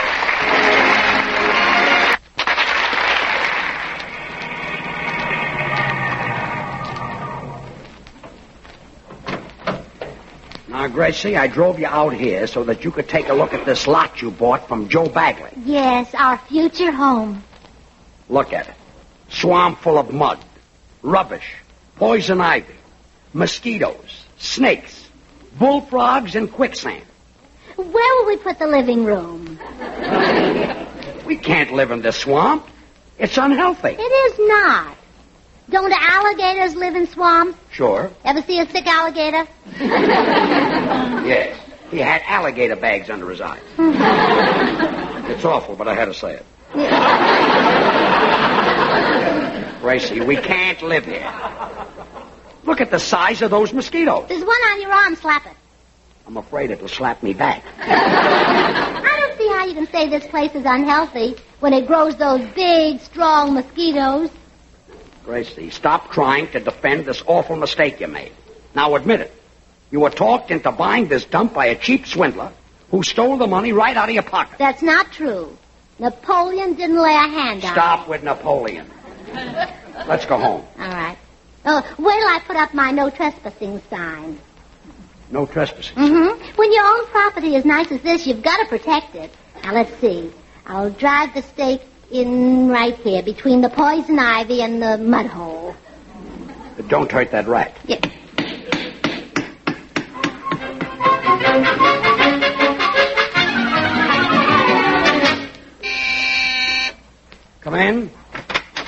little man. Oh, hello, Tex. Hey, you sound a mite low. Are you distressed? I ain't delighted. What's crowding your craw? Gracie went to a phony medium, and Napoleon advised her to buy a worthless lot. Napoleon wouldn't do that. No Texan would cheat a lady. Napoleon was a Frenchman. A man as famous as him must have been a Texan. Look at your history book. He was defeated at the Battle of Waterloo. He got licked? Yes. Why, that ornery Frenchman cheating a lady. You said it. I'll never be able to sell that lot. It's a swamp full of mosquitoes. Well, I can get rid of them mosquitoes for you, little man. I'll just take a couple of barrels of oil over there and spread it around. That'll kill them. Gee, that would be swell, Mr. Judson. Without mosquitoes, I might be able to get part of my money back on it. Well, I'll just be glad to do it for you. You folks have been right nice to me. The first day I come here, you treated me like a king. And why should you? You didn't know I was from Texas. Well, here's the address of the lot. Now, be sure to tell me. George, shall we put the swimming... Oh, hello, Mr. Judson. Howdy, little lady. Your husband told me about that lot you bought. Oh, it's such a lovely, quiet, peaceful spot. Quiet and peaceful. Wait till the nighttime when those hundreds of bullfrogs start sounding off. Yeah, and soon them bullfrogs will have thousands of baby ones. Oh, you men are so innocent. It's the cow frogs that have the babies.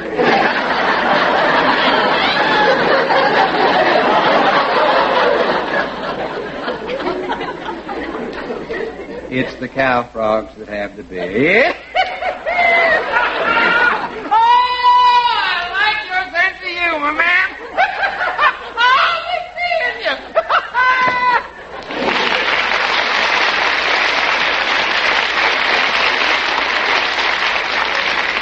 Well, Gracie, thanks to Mr. Judson, I may be able to sell that lot. Give me the deed. Oh, I can't sell that lot. How could I face Napoleon? Gracie, forget that. I don't want people going around saying that my wife and Napoleon talk to each other. Why, George, you're jealous. Give me the deed to the lot. No, I can't, dear. Not unless the medium contacts the spirits and they okay it. Gracie, the medium is a fake.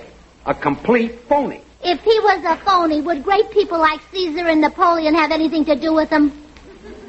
I'll see you later. Well, what brings you over, George? Oh, Gracie's in the clutches of a phony medium, Bill. Huh? She thinks she's been talking to Napoleon. Hey, one of those guys offered to put me in touch with Helen of Troy. Bill, don't tell me that you're trying to talk to Helen of Troy. Oh, no, she's trying to get in touch with me. Stop, Diddy. I'm out $800 because Napoleon told Gracie to buy a swamp. And now she won't sell it without his okay. Well, that's easy, George. Let's get his okay. Yeah, but how? Well, we'll stage a fake seance here in my apartment, and I'll be the voice of Napoleon. Hey, it might work at that. Who'll we get for the medium? Well, yeah, that's a problem. We might... Excuse it, please. Is anybody using this telephone booth? Professor Korkendorfer. Somebody spoke? You know, he always thinks my room is a telephone booth. Yesterday, before I could stop him, he shoved 30 cents down my throat. How could I make such a mistake? I got ice like a howl. Say, Professor, could you pretend to be a medium and contact the spirit of Napoleon for Mrs. Burns? You ask a great scientist to do such a ridiculous thing.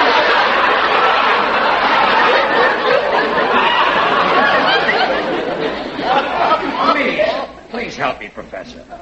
My wife has got me into an awful mess. Oh, then I do it. I know what trouble a wife can cause. Oh, you got a wife? Well, I had one, but I lost her. Oh. Gee, that's a shame, Professor. How'd it happen? We was walking down the street and I lost her.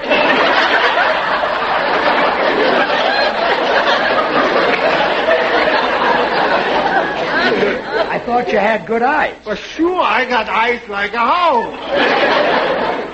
Then why couldn't you find your wife? Who look?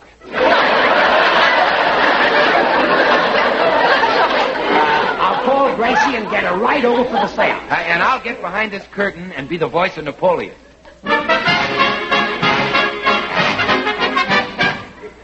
Well, Professor Korkendorfer, so you're a spiritualist medium. Yeah. I guess there is something in that stuff after all, Gracie. Are you ready for the seance? Oh, yes, I can't wait to speak to Napoleon again. I contact him right away. Napoleon, here is Professor Korkendorfer calling. Speak to us. Hello? Somebody spoke?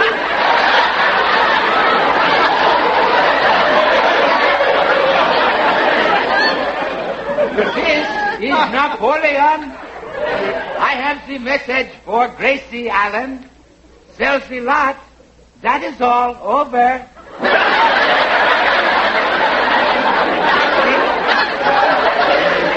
Well, all right, if you say so. Oh, swell. But, Napoleon, why does your voice sound so much huskier than it did this morning? I have the frog in the throat. Oh, still hanging around the swamps, huh? No, I have the hoarseness. Oh, well, do what I always do. Drink a cup of hot coffee. Oh, oui. Let's go, Gracie. Napoleon is tired. You know, Mr. Napoleon, you're an awful lot like Bill Goodwin. Well, that is why Josephine loves me. Aha! I thought so. You three cooked this up to get my valuable lot away from me. Well, it won't work. I'm going to the lot right now and decide where to put the living room. But, Gracie, this... Shame on you for trying to trick me. I knew men were deceitful, but I'm surprised at you, George. Goodbye. Professor, you gave it away. Yeah, Professor, you lost your head. Don't worry. If I lost it, I find it. I got eyes like a house.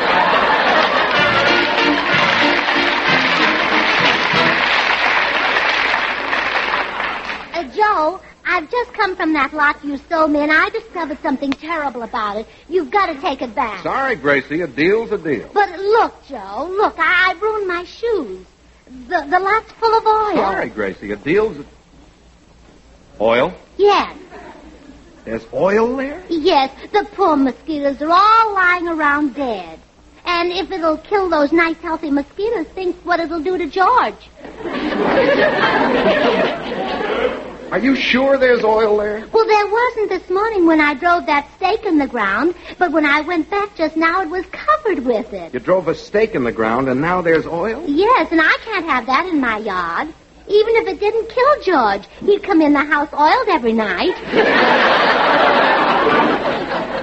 Gracie, I'll take the lot back. I place honor above money. Here's your note. Give me back the deed. Oh, you're good, Joe. Good.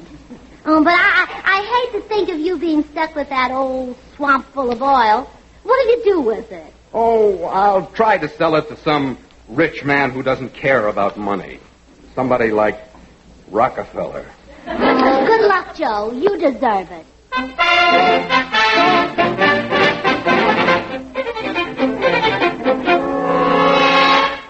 Bagley took the lot back and gave you your money? I don't believe it. I told you he was a fine, decent man. The minute I said there was oil there, he took it back. Oil? Mm-hmm. Oh, Judson put oil there and Bagley thought...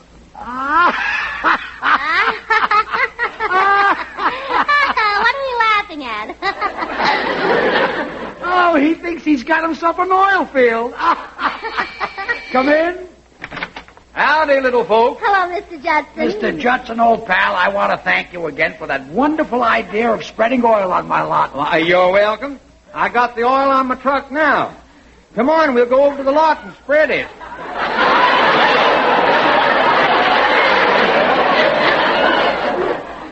You didn't... You haven't... There's really oil and...